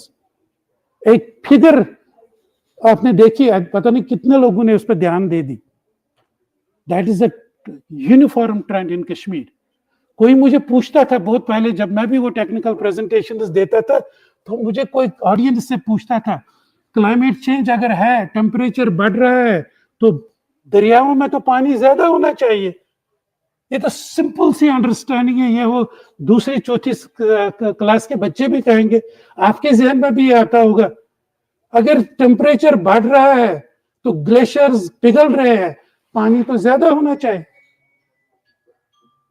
Take this room, यहां आपने ice पूरा रखा, temperature increase कर पानी बहुत ज्यादा, एक point आएगा, there will be a certain time जब यहाँ मास कम होगा, 30% मास इस कमरे का तो हो गया। Now that has started showing in the depletion of the stream flow. Tipping point जो क्लाइमेट की चेंज की वजह से आपका ज्यादा पानी आने वाला था, वो 1995 में, मिड 90s में आपने अचीव किया। मिड 90 से यहाँ की स्ट्रीम फ्लो देख लीजिए, कोई भी स्ट्रीम ले लीजिए, कश्मीर की मैं बात कर रहा हूँ, I am not talking about Ladakh, I am not talking about Chenab. Your tipping point has already reached, you are going to see a depletion that is reflecting in your autumn. आपका बेड दिख रहा है जालिम का ऑटम में, और you will see more frequency of this. अगर climate change का इम्पैक्ट यहाँ ज्यादा है, that is on the autumn. अगर आपका सैफरन की आप रीजन कहेंगे, the failure of saffron is because of the dryness of the autumn, because that's a crop that starts blooming in the this. Now just that I know many of you are eager to go, but what should we do? हमें क्या करना चाहिए? हमारा सबसे important resource है हमारी, everything is depend on that. मेरी food इस पे डिपेंड है, मेरी एनर्जी, बिजली इस पे डिपेंड है, मेरा पानी, these are the most important elements for the survival of a humanity. What should I do? I think मैंने कितने, जब यहाँ G20 भी आया, I said it very vocally. I think we need to be very vocal. We need to be very vocal to the international community. I say I am not responsible for the climate change per se. My contribution to the climate change is very minimum. It is because of the emission of the greenhouse gases. It comes from the industry. Major contribution is from the industry. मेरे सड़कों पर traffic थोड़ा ज्यादा हो जाए, उससे भी होता है। मैं डिफॉरेस्टेशन करूं, उसमें कार्बन डाइऑक्साइड सिक्वेस्ट्रेशन, लेकिन if I quantify it, it is very small compare to the what I get from the rest of, because climate change is global. I think we need to speak, and it is impacting the most important resource, not only of Jammu Kashmir, Ladakh, Central Himalaya, and the policy makers at the national level. The people in the South Asia, the governments in the South Asia, we know we have a difficult political situation in this South Asia. We are not able to. I think we can really, put our claim to the COP meetings. I think some of you may be knowing the loss and damage. Climate change is basically due to the greenhouse gas emissions, and the developed countries are primarily responsible for this. So there is a mechanism which has come into force last year only, that's called loss and damage. So if there is अगर ये instrument COP meetings में 2014 में आया, जो आपका 2014 का flood यहाँ आया कश्मीर में, जिसमें हमने कहा हमें 1 लाख करोड़ 1 ट्रिलियन रुपीस का नुकसान हुआ, we could have asked it for the global community. Look, you were entitled to get that funds from that. I mean, they may not be the correct estimate 1 trillion, but जो भी था loss हुआ, लेकिन so Pakistan just few years back, they floods and you see how much they are just claiming to the international community under the green funds and the climate funds, hundreds of billions of dollars is there. So I think we need to, I'm not saying you, we all of us, people in Delhi, people in the South Asia really need to, be agitated, vocal about it, that this is the most important resource and you need to compensate for it. I wish in one of the COP meetings, this will be taken, because this I have been talking for last 2 years. The Indian delegation that went to the Cairo, the Indian delegation that went to the Dubai, I gave a brief note to them that you need to take the lead. The difficulty is China, India, Pakistan, these are the major players jahan glaciers hai. So I think with these words, I think I again congratulate the organizers, and I look forward to having more such brainstorming technical sessions. Thank you very much.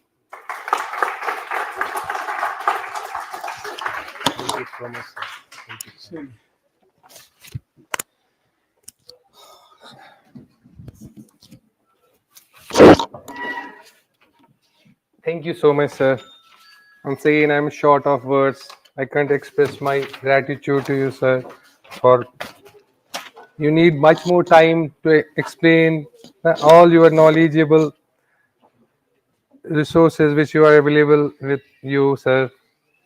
So I think we are almost done with our all expert advices as well. Now we will be just taking few minutes. I request my colleagues to just help me in distribution of the mementos. Now I request, please, sir, Professor Shakil Jamsu, sir, please, will mementos. Question answer. We have. There is just one. I think Kokru Saab is online.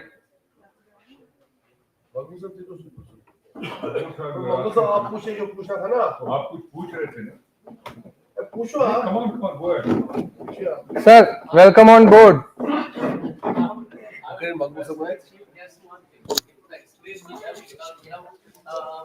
Together in 12th World Lake Conference at Jaipur. He also delivered a paper and I also presented a paper there.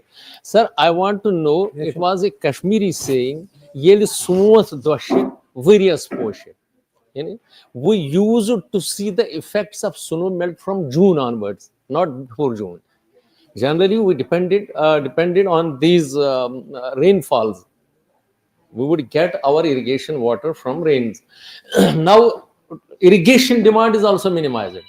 You know how much forestation has been, this plantation has been done in form of orchards.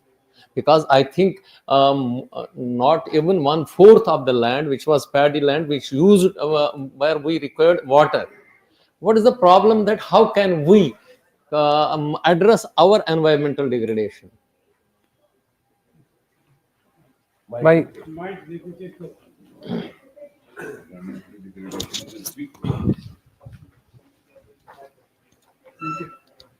Thank you very much. I think now this is a very important question. I think if you had paid attention to one of the slides of one of the presentators, they showed a shift in the peak stream flow. हमारे यहाँ paddy जो है, paddy transplanting stops on 21st of June, and then paddy being a water intensive crop, water requirement is very high. It always needs thin film of water. It should be always water there. So June, July, August में आपके stream flow भी, अगर आप historical stream flow peak देखेंगे hydrograph, तो आपका peak जो है June, July, August, that is right, कि आपकी snow melting होती थी इसी period में. Now because of the change in the climate, तो आपका February भी बहुत warm है, March भी बहुत warm है, so your peak is shifting. You will get more and more water. That's what he showed. By end of this century, you may have a peak in April. That is something you don't need. You don't need water in April. You don't need water in May. It may be helpful downstream. I have been given to understand that it will be very happy for the rabi crop and all that. You will have a lot of this, but here it is not. Now we don't have the storages. We don't have the storages. You can have some storages as per Indus Water Treaty in the tributaries, not on the main Jhelum. We don't have those storages in place, and we know storage projects take lot of time. And other thing which is, I don't know, it is good also, it is bad also. What is happening? It is happening not under any guidance. It is basically, I call it self-adaptation to climate change. Your agriculture and horticulture, if you look at the horticulture website, open the horticulture website department, they show you that horticulture since 1952 up to now has increased by 4,000%. 4,000%. This is happening because of the economic reasons, not because of water is not there. So it is a rain-fed. Now, this is a self-adaptation because you use less. आपकी जो खुद कहा आपने कि irrigation requirement आपकी कम हो रही है because आपके agriculture pad and but one bad thing happening because of this expansion of two bad things, I will say, happening because of the expansion of horticulture. The black carbon concentration. When you see what happens unfortunately, we have not built the capacity of the orchardists how to dispose of the twigs. There's a cutting of branches. Now this 4,000% increase in area under horticulture. People know only one thing what to do with them, burn it. Look at the autumn black carbon and look at the particulate matter concentration in Kashmir Valley in autumn and winter. It is as bad as Delhi or Calcutta. Now look at that. The other part is the reckless use of pesticides. आप सिक्किम से देख लीजिए publications, the incidence and frequency of brain tumors among orchardists in South Kashmir and North Kashmir is increasing. So you are increasing some money. It may be a 9,000 crore horticulture sector, but yeah, but then what will happen? Your health bill will keep on increasing because you will have more and more cancers here. And then your resources, the most important resource, when the black carbon gets deposited on these glaciers, you might have सूर त्राउन Kanger fairing शिनस्पेट वो जल्दी पिघल जाता है winter में. So it is happening same thing. It acts on that deposition on these. I think that's a answer to your. Do you have Tika sir with us? Yes. Jahangir sir, can you hear me? Yes, you are audible, sir. Welcome, sir. There are two things that I want to say. One, a comment was made by Arjun Talib Saab, about the lack of action plan on climate change. But let me inform him that the Department of Remote Sensing and Forest has already made an action plan on climate change in collaboration with TERI, and that report is with the government for implementation. And with regard to the water policy that was flagged by Ejaz Rasool Saab, let me inform him that under the J&K Water Resources Regulation Management Act 2010, a water policy has been notified. Water policy takes into account various factors governing the challenges with regard to water sector, and talks about various measures to tackle these issues. So we have both a water policy and an action plan for climate change in place. But how good or bad they are subject to discussions, experts and views of the experts. And during implementation, we might realize that they might need some changes. But that was for the sake of setting the record straight. With regard to the presentation made by Dr. Parvez, wherein he talked about wherein he drew a distinction between climate variability and climate change. I would like to kind of support what he said, because right now we are still not sure whether what we are experiencing here can be called climate change per se, or it is basically climate variability which might manifest in climate change. And also with regard to Arjun Talib Saab's presentation, I know it might be a little bit offbeat here, but the fact remains that with Mr. Trump taking over the reins of the American presidency, there is going to be a lot of disruption with regard to climate change adaptation also, because his views on climate change are very radical. And I think And all the countries will have to factor in the disruptions that will be caused because of Mr. Trump's intervention. That's all I want to say. Thank you very much. It's a wonderful, wonderful session. Very nice Thank you so much. presentations, and what very, very, very informative. And I must compliment everybody who spoke here. That they were fantastic. Thank you very much. Thank you.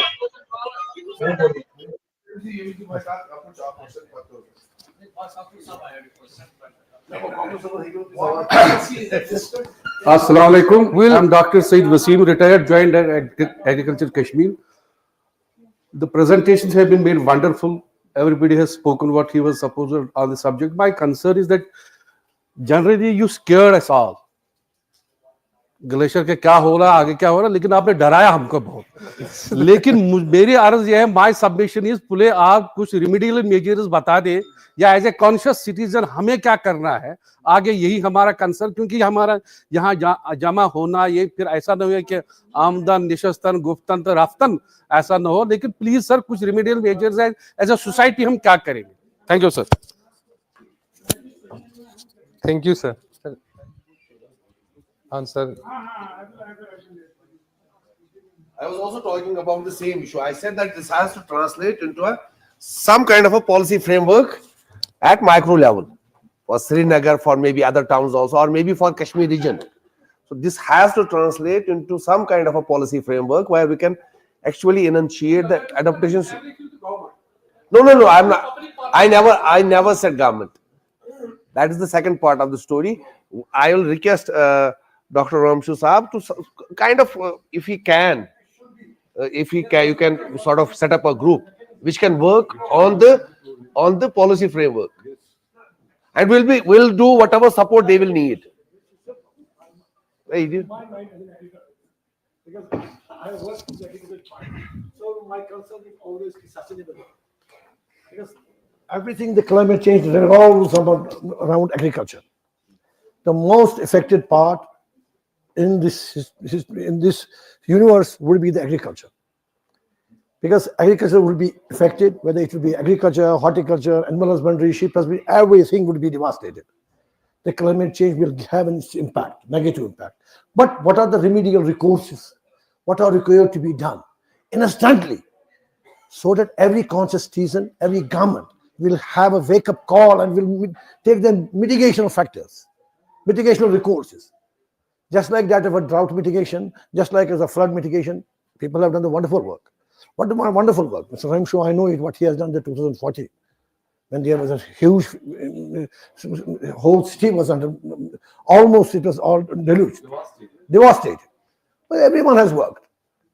But there was something was placed in mechanism, let us have something done, carrying capacity of all the drains, or the carrying capacity of water channels must be increased to a maximum level, so that such uneventualities will not happen. Same must be true. The glaciers, now it's a fact. Everyone proves it through his scientific interventions, scientific research. Glacial size is depleting day by day, and you had already at the best peaks in the water discharge, and now it will be very minimal. Now it will be, agriculture will get affected, horticulture will not also survive without water. It also requires the water, and it will definitely will have a bad impact. Disease intervention would be more and more, and you will not have the quality fruit. Once the quality fruit will not be there, it will be an economic disaster for the people. People will again shift back to the same crops what traditionally was used to grow. That means the wheat, our traditional crop. Paddy was not. So let's all, you're the think tanks, you're the best planners. Planner is not the government, a bureaucrat cannot do it. I know it as a technocrat. I have been always in the fires battle with them. They cannot do it. Technical man is a superior person. He can just show them the way how we have to proceed. They can show you that they are the best in making the SROs. They are best in making the letter writings. They can just show you the guidelines. They can do that only. But the way forward is to be given by the people like you. Way forward is to be given by the engineer, this engineer Saab, by the people, Mr. Iftikhar Saab, everyone around who's a scientist who's working on the field. So that is the remedial recourses which we have to need, which is the need of the hour. You have to save our people. You have to give something back to the society. That's it, all my concern. So I wanted simply a word was. Yes, sir. Thank you very much. Maybe my words will not hurt anybody, but it was simply a request to the people, like you who are the luminaries. Thank you. Yes, so you talked about this importantly. There is a global framework already in place, what we call as Sustainable Development Goals, SDGs. And SDG goal number 13 is basically climate action.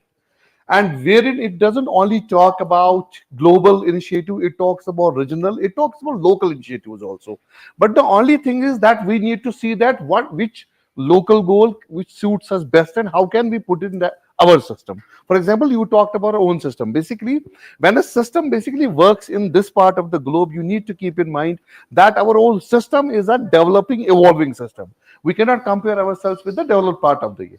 But primarily when the Sustainable Development Goals came, the focus was on developing and underdeveloped countries, not on the developed. Because the concept of what we call as, sir must have told ago, there is a concept which is called as carbon trading. Carbon trading has already been initiated by the developed economies for the developing and underdeveloped parts.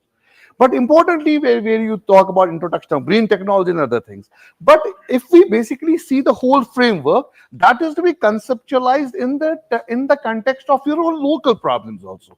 And there is a framework. The only thing is now we need to work upon which suits us best.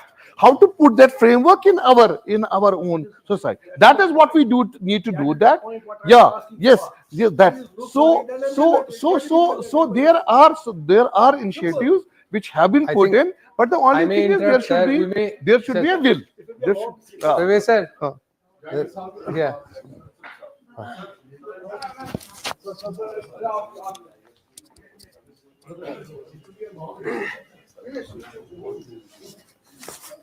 Sir आपने फरमाया कि लोगों का क्या करना चाहिए. लोगों को आवाज उठानी चाहिए. क्यों पहलगाम रोड बन रहा है और लाखों पेड़ काटे जाएंगे और जो त्राल की वो वाइल्ड लाइफ सेंचुरी वो चली जाएगी. No one is speaking. मैंने ईपीजी या तो राजा मुजफ्फर साहब वो जाते हैं एनजीटी वहां से ऑर्डर लाते हैं और या हम ईपीजी हम लिखते हैं. चीफ मिनिस्टर को लिखा, सबको लिखा. वो एक दो फ्लाईओवर पोलो ग्राउंड के ऊपर हमने बात करी. चीफ मिनिस्टर साहब ने हमारी मीटिंग हुई, कहा कि आप क्यों फिक्र. हमने कहा बच्चे हैं, ये जो बच्चे यहाँ बैठे हैं ये पोलो ग्राउंड में खेलते हैं, ये वहाँ एसपी कॉलेज ग्राउंड में खेलते हैं. और उसने मुझे कहा नहीं हम ग्राउंड को टच नहीं करेंगे, हम जो बीच में वो फ्लोरिकल्चर की पार्क है बैठेंगे वही करेंगे. मैंने कहा वो भी तो पोलो ग्राउंड है और वहां चिनार कितने 2 दर्जन चिनार है. मैं I gave him the count. कहा नहीं अभी हम अगर पीपल डोंट स्पीक, हमारी समझ में नहीं आ रहा. हमारी सिर्फ है कि गाड़ी हमारी तेज क्यों नहीं चल रही. There is lack of management, traffic mismanagement है. नंबर 3 एसपी कॉलेज ग्राउंड में ये जो बच्चे हैं ना, I know them from there, ये कॉलेज यूनिवर्सिटी, ये वहाँ हफ्ते में 7 दिन ये वहाँ खेल रहे हैं, गेम्स खेल रहे हैं, फुटबॉल खेलते हैं. और ये वहाँ एनवायरनमेंट हर संडे को ये बच्चे जो यहाँ एसपी कॉलेज का half the ground they clean, वो सारा जो खड़ा है और वो उसको डर. नंबर 3 और ये ड्रग डे एडिक्शन के वहाँ कोर्सेज लगते हैं, वो डॉक्टर्स आते हैं वो करते. अब इन्होंने शॉकिंगली 3 मई से 5 मई तक they have rented out SP college ground for a commercial. Last time उन्होंने कहा वो आर्किटेक्चर और ये ग्राउंड ये जो है मैं कह बिल्डिंग इक्विपमेंट वगैरह के वो लास्ट टाइम SKSCC में कहा. परसों मैंने उन्हें मुझे फोन किया कि आप साहब लास्ट टाइम नहीं आए. मैंने कहा अभी कहा अभी तो एसपी कॉलेज ग्राउंड. मैंने प्रिंसिपल साहब से बात करी, मैंने चीफ मिनिस्टर को लिया, सबको लिखा भाई क्या हो रहा है. मैंने शांतमनु साहब एडिशनल चीफ सेक्रेटरी, मैंने कहा ये क्या हो रहा है. ये बच्चे जो वहाँ की हजारों बच्चे खेलते भाई गो एवरी डे, हजारों बच्चे के. No one speaks. We as society are dead, as dead we are as society. कोई बात नहीं करता. जो आगे लगा डॉक्टर राजा मुजफ्फर साहब ने लाखों रुपया दिए, अब ही इज अंडर थ्रेट, उसको लाइफ थ्रेट मिला, हमें भी थ्रेट मिली. ये मेरे हाथ में एक लेटर मुझे कल मिली रजिस्टर्ड घर में 1500 कनाल जमीन government is going to acquire. जिस एरिया में आग लग रही है, आई वांट टू से वही एरिया. वो कहते हैं कि हमें बचाइए, आप आवाज उठाइए. ये 1500 canal, they want to make some brain area, na? they want to make some colony there. ये 8 महलों की लेटर है ये, इसमें मैं, लेकिन no one is raising voice, वो भी बेचारे नहीं, वो आप आवाज उठाए, वो एज सोसाइटी आर डेड, हम सिर्फ ये बात सुनते हैं, कोई हमें हमें हमें हमारे हाथ में पावर है, ये जो हमने इलेक्ट किए ये एमएलए से भी वोट देकर, मैंने जिंदगी में पहली बार वोट दिया, आई वोटेड फॉर दैट, एंड वही लोग, दोज पीपल, ये जो एनवायरमेंटल डिग्रेडेशन वही करते हैं, उनको अपने इलाके में डेवलपमेंट चाहिए, क्रीमैन को डेवलपमेंट चाहिए, मैं क्या दिखाऊंगा, वो त्राल में उसको एमएलए को चाहिए, वो कहता है यहाँ निकालो जंगल के बीच में पहलगाम के लिए हमें इतने वाइड रोड्स हैं, why do we need a third road?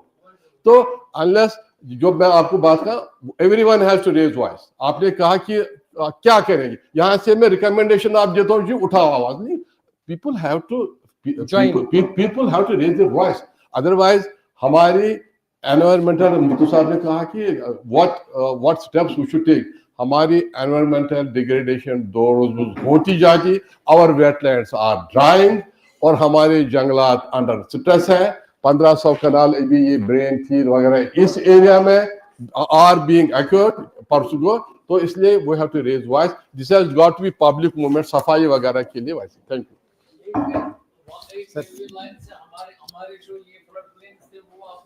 Hey,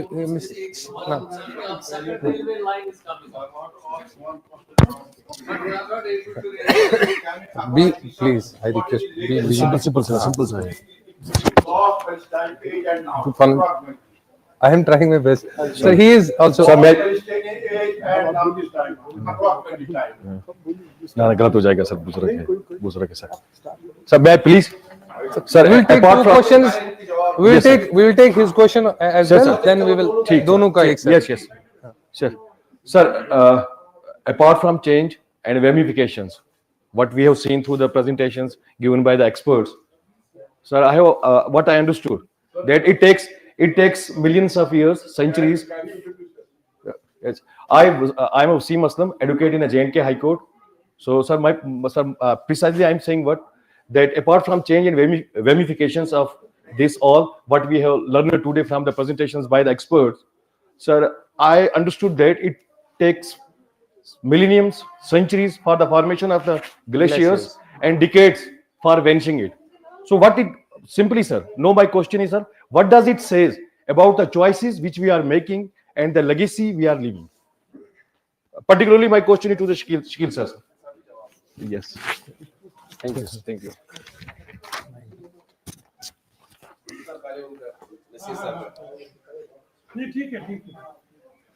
नहीं, थैंक यू वेरी मच आपका, बिकॉज अगर हम देखें, यहाँ कश्मीर में देखें तो वी हैव सम स्टडीज, जैसे थाजवास ग्लेशियर है, थाजवास ग्लेशियर की हमने लास्ट ग्लेशियर मैक्सिमम 19,000 साल पहले वो कहाँ पर था, तो गगनगीर से जस्ट आपका जो थाजवास ग्लेशियर था 19,000 साल पहले वो गगनगीर से 1-2 किलोमीटर आगे भी था। अब यहाँ पर आपको एक स्लाइड आया यहाँ का थाजवास ग्लेशियर का, थाजवास ग्लेशियर का हमने 155 साल का देखा कैसे रिसेशन हो रहा है, 3 किलोमीटर 2.8 किलोमीटर ये पीछे, ऑलमोस्ट 3 किलोमीटर सिर्फ 150 साल, 160 ईयर्स। तो लेकिन जो लास्ट ग्लेशियर मैक्सिमम है या 20,000 साल पहले तो आपकी कश्मीर वैली सारी ही ग्लेशियर से ढकी हुई थी, तो आपके श्रीनगर तक भी, इवन जो आपकी जो ऑन द ब्रिंक आप देखेंगे इनकी बुक, वो कहता है कि यहाँ दारा से भी लोग जो है वो आइसक्रीम लाते थे, कमी बॉल वोलमक यखो, so they were just city में आते थे वो समर में भी। So I think you had these glaciers almost all over the Kashmir. और जो आपका है that is I think that's a very important question, and also all of us need to answer this question. I mean, whether we want the development or we want to have an environment, how far we are ready to go for the sustainable lifestyles. I mean, we want it from the others, when it comes to caring for the environment, आप देख लीजिए हम क्या कर रहे हैं. हम तो you are talking about the tourist, बहुत हम में से बहुत से लोग जो है टूरिस्ट लोड को बड़ा कर, but who go to the Pahalgam, go to the Gulmarg and see who are littering around on Saturdays and Sunday. वहां तो बाहर का नहीं होता है कोई. I mean unless and we make an example, जैसे उन्होंने क्या, व्हाट शुड वी डू? हमें तो I think let us have the lifestyle, let us create examples of ourselves and by leading very environmental friendly lifestyles. Unless and until we do that, so we are not leaving a good legacy for our progeny. I think that is a question for all of us. Thank you. I think there are, sir, it's great. We will take their questions as well.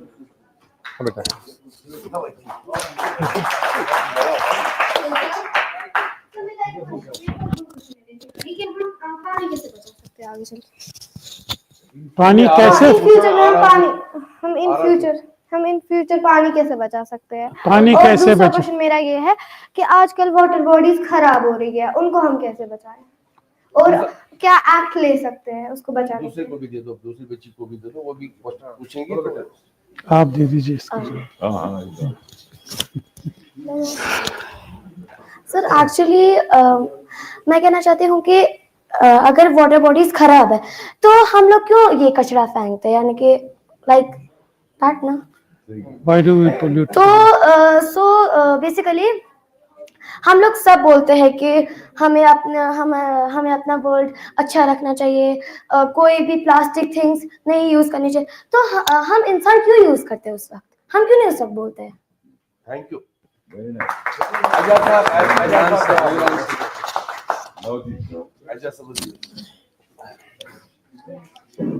हाँ बेटा, जो आपका सवाल था water bodies का, तो मैं आपको ये बताऊं कि अल्लाह ताला ने हमको कश्मीर में कुदरती तौर पे लेक्स भी दी हैं, नदी नाले भी दिए हैं, रिवर भी दिया है, और वाटर बॉडीज भी दिए हैं जिनको हम वेटलैंड्स कहते हैं. ठीक है. अब इनमें ये हमारा एक एक्वेटिक सिस्टम है, पूरा इकोलॉजी है हमारे पानी की, जहाँ हमारा पानी ऊपर से कैचमेंट से, जहाँ हमारे पहाड़ हैं और जहाँ जंगलात हैं, वहाँ से ये पानी आता है और यही पानी इन वाटर बॉडीज वगैरह में फीड करता है. अब ये हुआ है कि क्योंकि जंगलात में खराबी हुई तो वहाँ से काफ़ी सिल्ट आती है, जब भी बारिश पड़े, बर्फ पड़े, वहाँ से इरोजन होता है सिल्ट का. वो सिल्ट नीचे आके इन वाटर बॉडीज में, इन दरियाओं में आके जमा हो जाती है, जो कि एनवायरमेंटली फेवरेबल चीज़ नहीं है. तो ज़रूरत है कि हम उस सिल्ट को बचाएं. तो कैसे बचाएं? एक तो जंगलात में हमने तहफ़्फ़ुज़ करना है, पेड़ पौध वहाँ उगाने हैं, वहाँ पानी की रिटेंशन होनी चाहिए कि जंगलात पानी को वहाँ रोकें, और नीचे जो पानी ये आए नीचे, तो हमने ये देखना है कि हम पोल्यूशन किसी भी सूरत में ना करें. प्लास्टिक हो या कोई भी हो या कचरा हो या कुछ भी गंद हो, इसको हम इसमें ना जाने दें. अगर हमारी सीवरेज और ड्रेनेज स्कीम जो हैं, जो हमारे सिटी में सिविक कम्युनिटीज़ हैं, वो अगर पूरे तौर से काम करें तो ज़रूर ये बात हो जाएगी इंश्योर कि ना उसमें गंद जाएगा, ना गंदा पानी जाएगा, ना मैला पानी जाएगा. और उसके लिए बड़ी बड़ी स्कीमें ऑलरेडी चल रही हैं. लेकिन हमारा भी फ़र्ज़ है कि अगर हम घर में सफाई करते हैं तो हम सड़क पे कचरा ना डालें, उसको म्यूनिसिपैलिटी के हवाले करें. महकमे हैं जो उसको देखते हैं. तो इंशाल्लाह हम सब मिलकर अगर इसको करेंगे तो कोई बड़ी बात नहीं कि हमारी वाटर बॉडीज भी सेव होंगी और हमारा एनवायरनमेंट भी सेव होगा. मैं बेटा इसमें थोड़ा सा ऐड करूंगा. अगर आपको लगता है कि मेरे घर में, हम घर से ही अपने स्टार्ट, हम दूसरे को नहीं बोल सकते, मे बी वो उसका कुछ उल्टा जवाब दे सकता है. अगर आपको जैसे लगता है कि मेरे घर में कोई बड़ा ऐसा कुछ कर रहा है जिसके साथ आपको जो पढ़ाया गया है स्कूल में